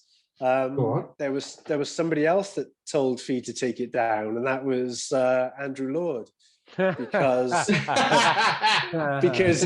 he was, what Lord was like in terms of holding his cards close to his chest, and he's like, why are we putting video clips out of Fawns going coast to coast? They're going to be on him. Tendencies. Lordo, he does this every game anyway. Like, teams know he's going to do it. They just can't stop him. He's like, okay. With respect, that Sheffield team wouldn't have been able to stop anyone going coast to coast that year.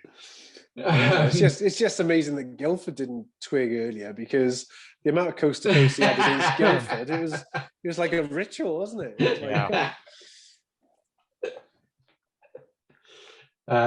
But Gleeson Fournier finishes off the defense, playoff winning goals as well. We could go on and on talking about what a great contribution to the Devils Gleeson Fournier has made, and delighted to see him on the list.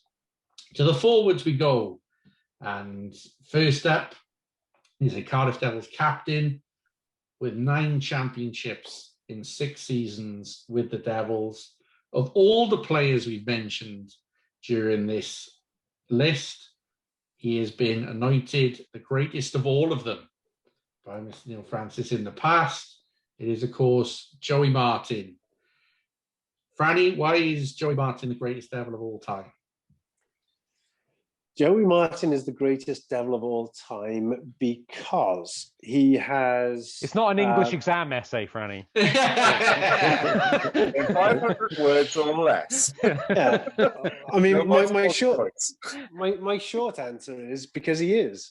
He is the greatest Devil of all time, full stop. So, but that would be a short answer. But to elaborate on that, he came in and there wasn't any expectation from the fans on it. The expectation was from Joey himself. I remember him coming to Lordo after the first couple of weeks and said, look, sorry about my performances. I'll get better. I'll get better. And we're like, oh, he's going to get better. We're pretty happy with him as it is. And he did, and he just added the X factor to what was an already good roster. And he was that X factor player, that game breaker, along with Hotham, that did stuff that other players can't do. Simply that. I agree with you, JD, that next in line to Martin for the greatest of all time is Moria. But I think that Marty just about edges it for an all-round game. Moria's winning record is great, but I think Martin doing it in a better era. Mm-hmm. And that's not to say that Moria wouldn't have done it in this era, because I think the better the opposition, the better Moria was. And he proved that in Super League. But for Marty to win all those trophies and to be the best player on the team, league MVP, how many times? I don't know, 2 or 3 times. Shooing for league first team, all-star every time in such a good era. That's why Joey Martin is the greatest of all time. Yeah, I wouldn't disagree with any of that, Franny. I think an extraordinarily intelligent hockey player when on the ice. Again, he maybe doesn't have the not a bad skater, but doesn't have the skating ability of Gleason Fournier. Obviously, doesn't have a huge physical presence, but just reads the game so well. Can play make, can dish the puck extraordinarily well. Knows where players are kind of skating their routes, and can almost slow the game down to his pace to make a pass or let a Hotham slide down the backside or somebody like that. But also a fantastic release as well. I think he's a two-way player. I think the defensive side of his game isn't overlooked as such, but because he's so good in the offensive zone, you forget what a good and sound defensive player he is. He just when he's on the ice, he can run the shift. A 5-on-5 shift, not just power play. He'll run a shift, and if the Devils and Andrew Lord, the Devils were so good at creating that cycle game, and if they could wear a team down on that shift, and the puck went on Joey Martin's stick, well, either he was going to find a killer pass, or he was going to put the puck in the net himself. And I just think you love watching. We mentioned Stuart McRae earlier, Steve Moria, Joey Martin. My favorite players are those guys where I just think they see the ice.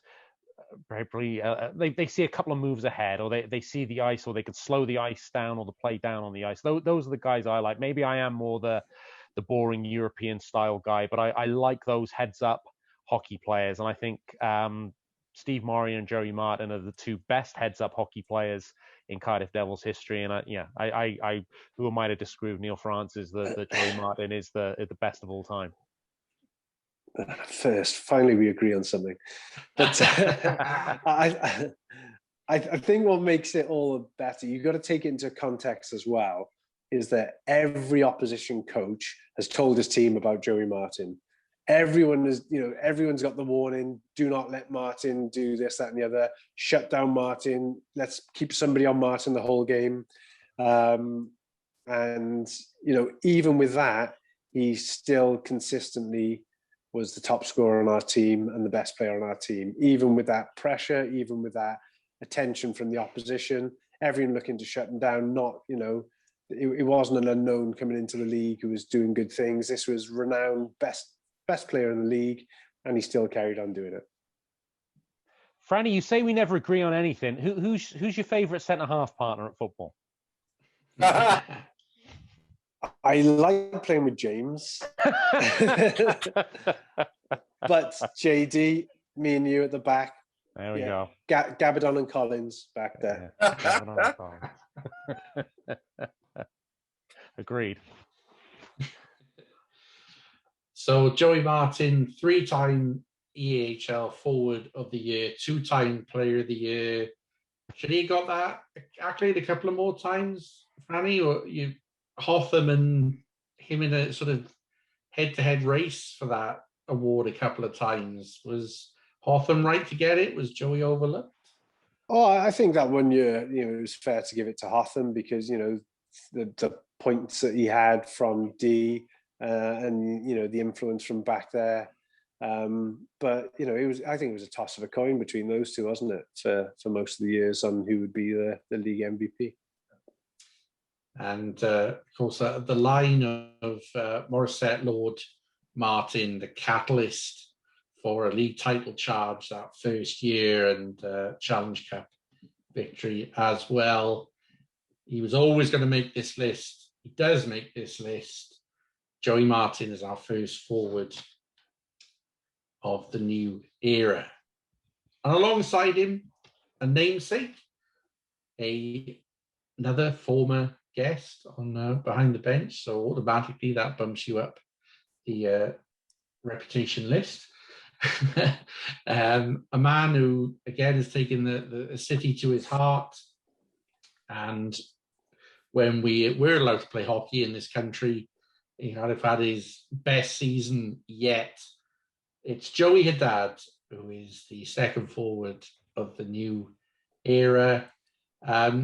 Joey Haddad, someone who was improving before the Elite League had to take its hiatus, and who knows where that ceiling could have been for him. Oh, I love Joey. This was my hardest choice, and again, I'm the guy who didn't have a dad on my graphic. I could not I could not decide between Ulmer, Bentavolio, or Haddad, and I changed it a few times. I had Ulmer in because I thought he brought the winning culture. I had Haddad in because there's not a better puck protector I've seen. And just on the cycle and things he could do and that fantastic release he's got. And I kind of settled on Bentavolio, and that's no disrespect to Sean because he was kind of a mixture of the two, the really consistently good hockey player and the winner as well. But I couldn't separate them. And Joey Haddad, first of all, you love him as a person, and again, Gaz, we're privileged enough to interview these guys, a lot of these guys from the new era, and Joey Haddad is someone you always wanted to talk to, not least about conspiracy theories. But as a hockey player, I again, he's the best on his edges, and his ability to turn and go either way and protect the puck down low. Absolutely superb, and he was getting better, and I love the fact that he had that bounce back year, because the year before people were maybe writing him off a little bit, and he had that injury in the CHL, and people were saying, has Joey Haddad been a great servant for Cardiff Devils, but is it time to move on? And he came back and he had a bounce back year, and he scored those goals, and I couldn't be, again, Joey Haddad, what I love about him as well, he can play anywhere on the lineup. If you want him to play more of a physical game or a rink rack game, he could play a line 2 or even a line 3, but he's got the skill and the release and the whole all-round game skating ability to also play as a top line player. I love him. I loved it when Lordo actually used him on the power play, particularly from the back end. Sometimes the armchair coach in me wanted Lordo to do that a bit more, but yeah, Joey Haddad, he can do a little bit of everything. But probably along with Ryan Finity, the two guys who best for me protected the puck down low and allowed the Devils to get on the cycle, and just so effective at that. Yeah, and there was no better example than that in the playoff final, wasn't it? Where I think Sheffield had pulled the goal back, and it was getting a bit tight. And I will always remember that shift where Haddad just literally said to the team, "Jump on my back, I've got this one, boys." And he got the puck in the corner, and he just ragged the puck, and nobody was getting off him. The clock was going down, and you could almost feel the Sheffield players looking at it going, the game's slipping away, we just can't get hold of this puck. And that shift for me sealed that playoff final. It was absolutely fantastic. And yeah, I mean, it's been interesting, all the different roles that Haddad has played, because we've got him on this line, but not very often has he played on Devils top line. And that's not to say that your first line is your best line or whatever, but quite often he's been down the lineup on the third line. But like when we were talking about the world record team, how important it is to have that depth scoring, Haddad's always given you that. And yeah, I mean, it's been interesting that he did have that bounce back year, and he was having the best season of his time with us in the season that was abandoned, and you know, second top scorer in the league to Sam Herr, and just on fire, wasn't he? You know, with that shot on his off wing. Yeah, I think he plays better as a right winger than he does as a left winger, because he does open himself up for that one time, and he's got an absolute bullet. But you know, somebody again that embraced the culture in Cardiff, and you know, the fans, and you know, the affinity with the city, and you know, a very popular teammate, somebody that guys can just sit back and listen to and just absolutely kill themselves laughing, because you know, he's funny without him knowing it. There's another Haddad I would love to have had on the Devils team at one point, and that's Barclay Haddad's dad.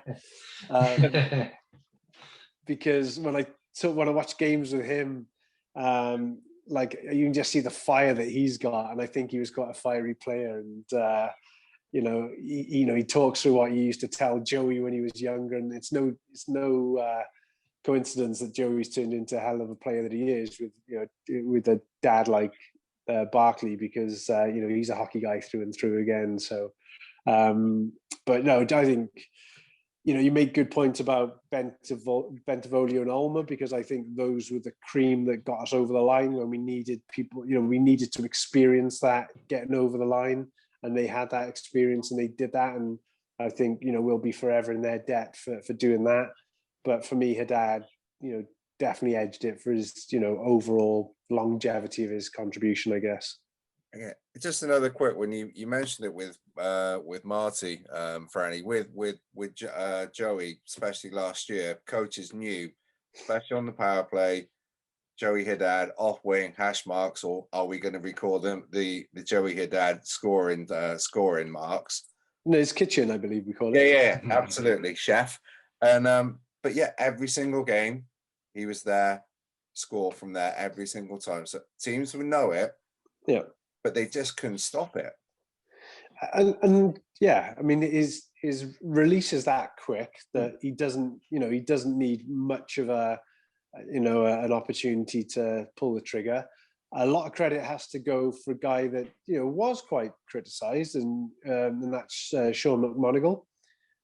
He was always the left-hand side D-man, you know, that was playing at the top of the diamond, if you like, or the top of the umbrella on the power play, who would, you know, make a fake and then throw it onto Haddad, and, you know, feeding him right in the right train track sort of thing. But yeah, I mean, that shot was so quick. Knowing that you were trying to stop it was one thing, and stopping it was something else. So the hash marks in Cardiff are now called the kitchen. The kitchen. Yeah. I've always got some sort of quirky memory of players, and for Joey Haddad, it's always a game we played against Sheffield in the quest for the first league title that we won under this ownership. And Guy Doucette scored a goal, but in the run-up to the goal, Joey Haddad flew into Levi Nelson with two fists, pretty much, rattled his head. Jan Schmeichel was the referee, looked right at it, did absolutely nothing. And Doucette just had a tap in, basically, because everyone kind of stopped, because Haddad absolutely wiped Levi Nelson out. And for some reason, it just wasn't called. And John, I don't know if you remember it, we looked over the replay a fair few times, and I just, to this day, I don't know what Joey was thinking, throw in that sort of hit at that time. I think he was just desperate to keep the puck in the zone. I don't know what Jan Schmeichel was thinking of calling it. And fair play for Guy Doucette for just playing on and putting the puck away. So I think we won 5-2 in the end, and that was like to make us go 3-0 up. And yeah, that was my quirky Joey Haddad memory.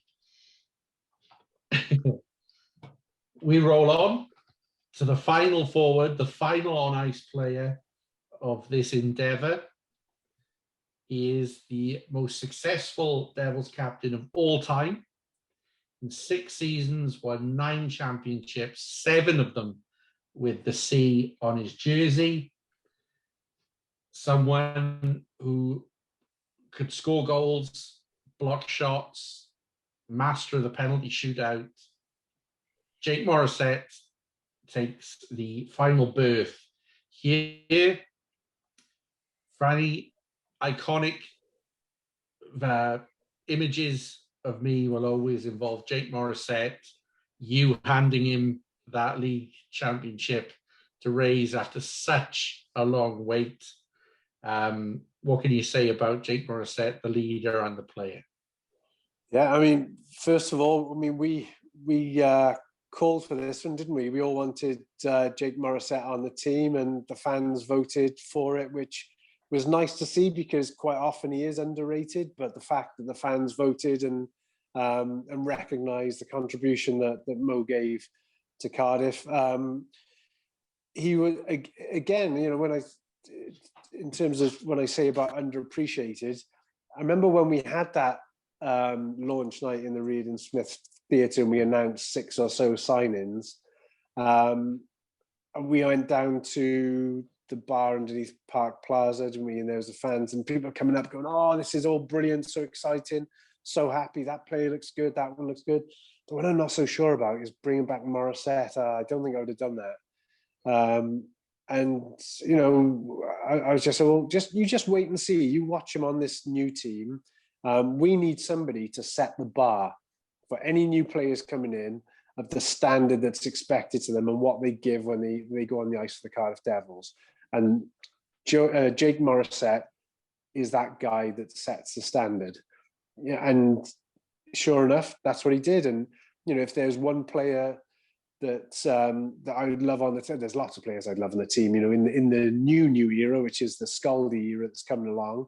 You know, I'd love to have a Jake Morissette there to, you know, to bring the old with the new and, you know, and bring those traits through. But yeah, Mo was, he was the glue guy, I think, in the team is the best way I could describe him. You know, you can have your Joey Martins, your Haddads, your Hothams and all that. But without the guys like Jake Morissette, that do all the small and notice things, all the unselfish plays where they draw the player and then they dish the puck off with perfect timing to give you that odd man rush. All those things that Jake Morissette did. Yeah, you know, there's no way at the start of the year that anyone would have picked a line with Jake Morissette on it and Andrew Lord as the player coach. Nobody knew about Joey Martin, but you wouldn't have picked that line to be the best line in the league. And arguably it was. I mean, I know that the War, Fournier and Fretta was good up in Sheffield, but you know, that line dominated the league and over a number of seasons. And it was the complements of all the different parts that it had. And Mo was a huge part of that. I talked before about him and Richie leading the block shots. You know, that was a huge part of our success. You know, absolutely fearless. And it was only the year before he came to us that he broke his arm blocking a shot in Germany, I think it was. So you'd think he might shy away from that, but no way. You know, he throws himself into those pucks. You think of how many games he won us on a shootout as well. So that's, you know, that's a nervy moment, especially when you've got that style that he had where it was like very, very last minute in terms of pulling the move. He was waiting for the netminder to commit and then he would do the opposite thing. So it's very high risk, but he just delivered that time after time. Lordo spoke, I think, on I think it was on the episode where we had the team on here about how Mo would take guys for lunch, you know, if they weren't playing well, and you know, he did that stuff away from the rink. That if he could see a guy that was lacking in confidence, he would take him aside and he would kind of reassure them and find out what was up and make sure it was all put right. And you know, every coach needs a lieutenant, and I felt that's what Mo was to Lordo, because you know, he had the dressing room's respect, he had his coach's respect, and he was very much, he could be that kind of middleman between the two, and you know, a huge part of the success. And yeah, you know, you referenced that those moments handing over the league title to Mo, and I was so glad to be able to do that to Jake Morissette, because I just felt that was his 5 seconds in the spotlight that he didn't have at all, because there was always the Hothams, the Martins, the Bounces grabbing the headlines, but that was his 5 seconds, you know, to grab the trophy for the picture and to take it across and lift it up in front of his teammates. Yeah, echo all of that, Franny. The one thing I'd say, and we've used it a lot, and again, this came up every time that we interviewed Andrew Lord, Gaz. Jake Morissette was Andrew Lord's problem solver. If a line wasn't going, Jake Morissette would then be put on that line to get them going, and that's why I feared a little bit he wouldn't make this team, because guys like that maybe don't get the adulation or even the numbers they perhaps deserve. The ultimate team guy, but he was a superb hockey player in his own right. But what a team guy! What a guy for Andrew Lord to have to deploy.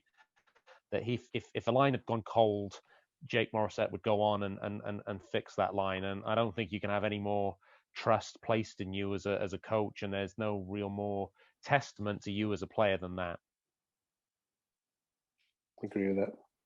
Yeah, I think for me, the season that encapsulated how important he was the second title winning season where Paul Crowder was in the team, and there was a time where Bentavolio and Ulmer weren't really going, and Martin had gone up above it, and there was a run of, I'd say, about 8 or 9 games where Morissette and Crowder were paired together, and they went on a tear. And I think every game you're looking at, a couple of goals, 2+2s each on each other and stuff. And I think for me, that was very much Mo to a T. There may have been other parts of the team that were needing a bit of a spark, but you could rely on him to go with someone who was confident at the time in Paul Crowder, beef him up even more. And we probably earned 9 points maybe from those games where those important goals came in, and those points all add up to the end of the season, and he's lifting a second league trophy and the first playoff trophy for 19 seasons with an empty net winner, courtesy of himself as well. So, guy of very few words, to be honest, when you interview him, but boy, oh boy, if I was building a team, would I want a Jake Morissette on it? So we come to the final recipient. All of the on-ice players have now been bestowed their honour. This man, while the only coach available to choose from thus far, this is by far and away not a token award that we are bestowing here. This is the most successful Devils coach of all time, someone who embraced a new era, a new challenge, and over-delivered on every aim and objective that was given to the team. A man I know we all have immense respect for. Andrew Lord is the player coach of this new era team. Guys, we haven't had a chance yet to go on to a new era, so this is the last teams that we remember in Devils colours. They're Andrew Lord's teams. Franny, did you ever expect the level of performance and success that we were spoilt with during Andrew Lord's time in charge of the Cardiff Devils? No. I mean, I obviously knew that he had that potential to be the leader that he turned out to be, but I don't think you could have foreseen the success that he had. And I spoke about it in the press conference when we announced that Lauder was leaving and going to Greenville. That in that season when he took over, I did pull him aside and I said, look, I know you're a guy with high expectations on yourself, and you put a lot of pressure on yourself to perform, and let me just tell you now, as a player coach, your point tally is going to half because of the added role, and that's only natural. Don't feel down on yourself. I know what you're like. You're a perfectionist. You're gonna be hard on yourself, but you can't do that because you've got to think of the overall team, and you can't have any focus on yourself when you're leading the team as well, and just expect your point production to half, and it didn't. He ended up a point a game on the best line in the league, and leading the charge on all fronts, as well as doing a hell of a job on the coaching front. And we know Lordo as the player could easily fit in on that line as well. As it turns out, he fits on this as a player coach, which it just works that all the names that we've mentioned are in there. But hell of a player. I loved it when he started himself on that first shift with. Marty would be there, pretty much to win the draw and get it back to the D to chip it deep, and then Lordo would put himself with whoever was the most physical player out there with him, and they just go and run someone, set the tone, and the BBT would just ignite, wouldn't it? So I loved that. Again, on the penalty kill, he would be one of the first names that I would call out, when I was on the bench, and because again, how diligent he is in terms of adhering to systems, but also brave, putting himself in front of pucks, strong on the puck. Just a very, very complete player, one so well suited to our league, and the absolute heart of a lion. Yeah. Sorry. I got a bit of a Lordo's the one I've got a bit of an emotional connection with, because guys, we again, we were slightly privileged in that, we weren't like Franny, we didn't work with him, and also credit to Franny, he's the one that recommended Lordo to Todd as a player coach. So another great piece of work there by Neil Francis. But I guess interviewing him over the course of 5 years, what have you, it was really kind of exciting to see a coach grow and comfortable. He was always comfortable in his own skin, but just the experience that came with it, and how he kind of evolved every year. And no doubt for the players, and he could be a pain in the backside with how disciplined he was and how regimented he was. But I don't know, for me, and again, Gaz, I know you interviewed. I got to interview him a lot, and it was always an educational thing to find.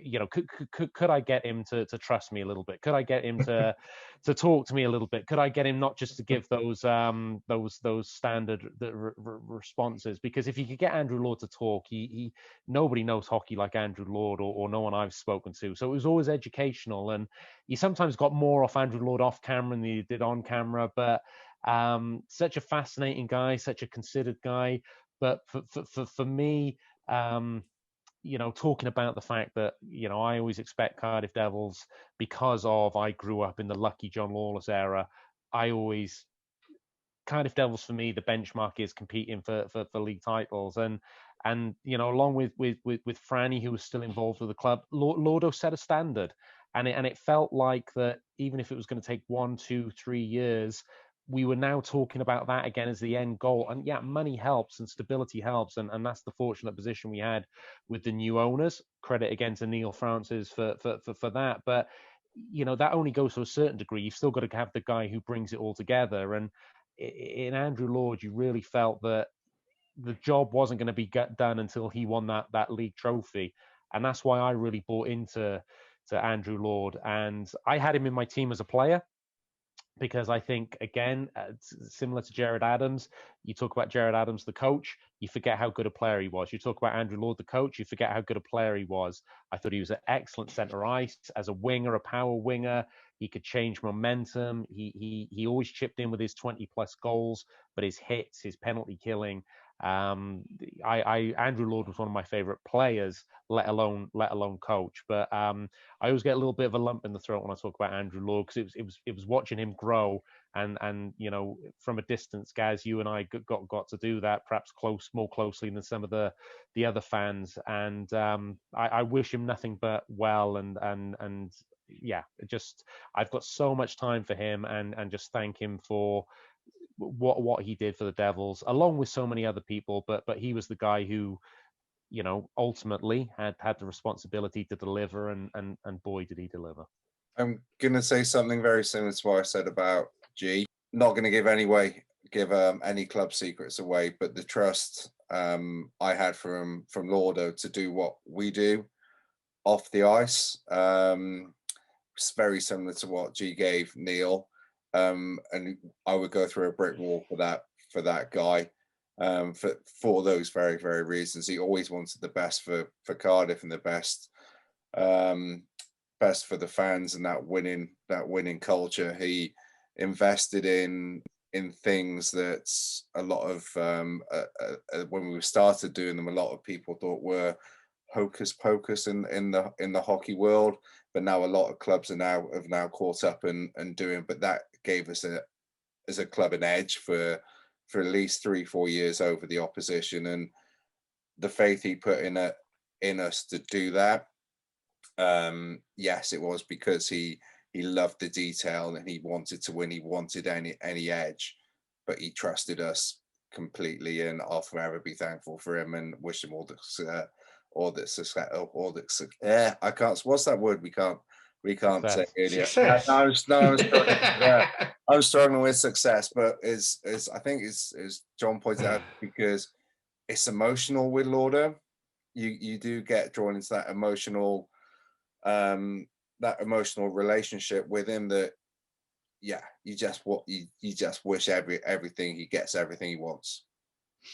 I think the biggest strength, sorry to guys to come across, the biggest strength of Lordo is he's never satisfied, and that could be demotivating when you just think you've given your all, but that's what makes successful people successful, is that they're never satisfied. They're always raising the bar. So you could go out and think you've had the most amazing game, but with Lordo there was always a but. There'd be the praise, but, and then he'd like give all these other things, and you're like, Jesus Christ, the guys are like, they got to step it up again, and and that was his way. And I think nobody could ever argue against it, because they saw the work that Lauder would put in off the ice. So all the stuff that Hubs is talking about, all the extra detail that he went to, you've got a guy that for a long part of it was playing as well as coaching and doing all this stuff as well. And he's asking me to give a little bit more. Well, if that guy is working 18 hours a day for the club, then I can work another 20 minutes for the club, So he was always raising the bar, and that's what, he sets the bar so high, and he's always looking to push it, and that's why he is so successful.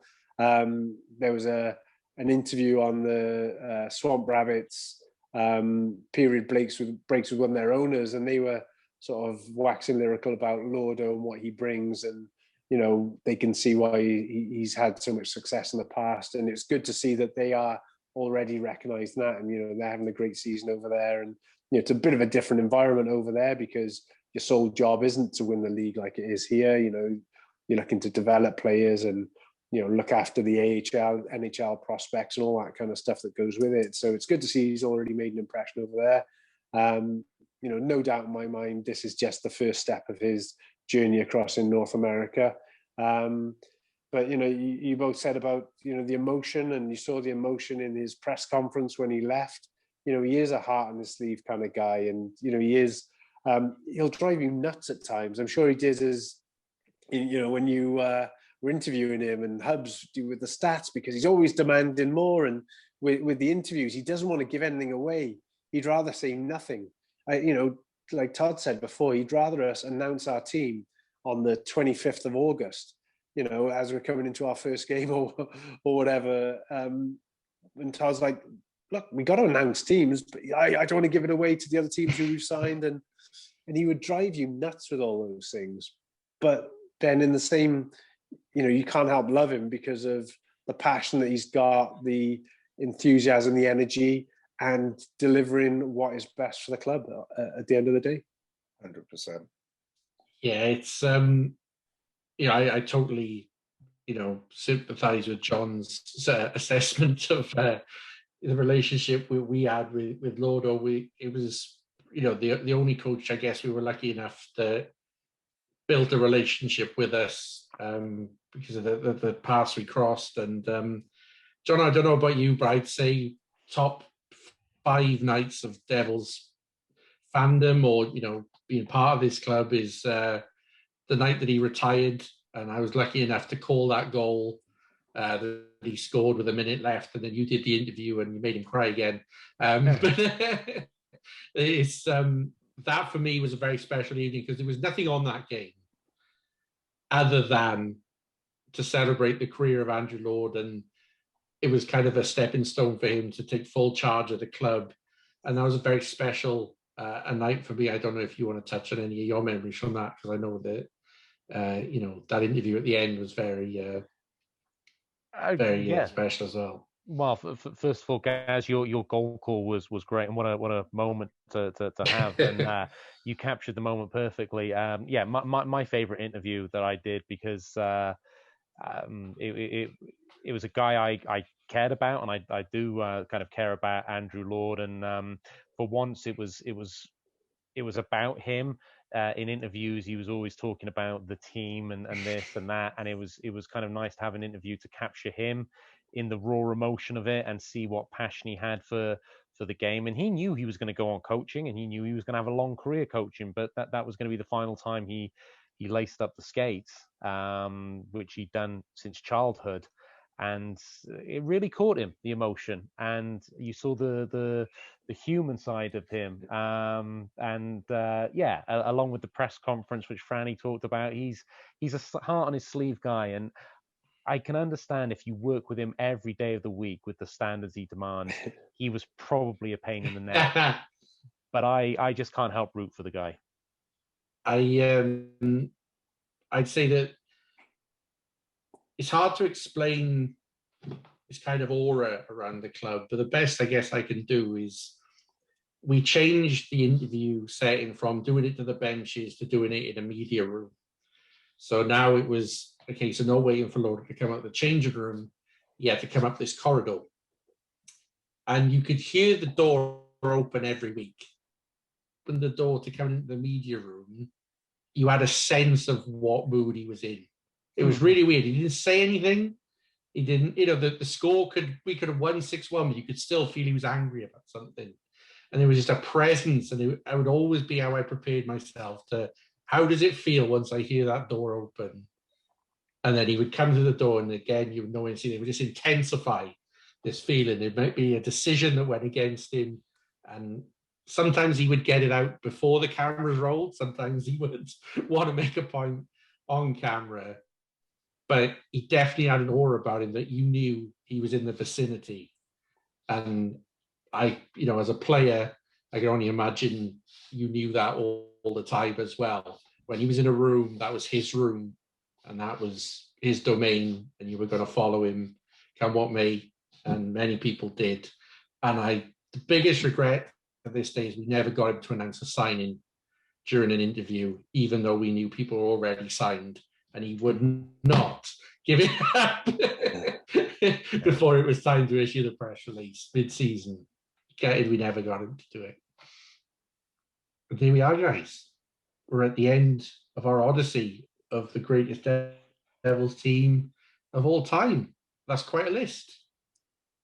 Yeah, happy with how that turned out. It was, we had the chat beforehand, and sort of put our cards on the table, and then, like you said, it was literally thousands of votes that we had in, and there's some great players that have been missed off this, but credit to them for even being on the short list. But each and every guy that's ended up in this team of the era is just worthy of it. And again, thanks for everything that you've done for the Cardiff Devils. Absolutely. So if you're one of the eager listeners and you're managing to listen to this on the release date of Friday, then tomorrow is Saturday, and you will be able to join in the raffle of one of these jerseys. I believe there's 4, Franny, that's being... Four jerseys up. Yeah, the first 4 are up for raffle. So what a great 4 prizes up for grab, a very, very rare piece of Devils memorabilia. Please go to our socials as well, at BTB Franny. Tell us who maybe you think should have made the list.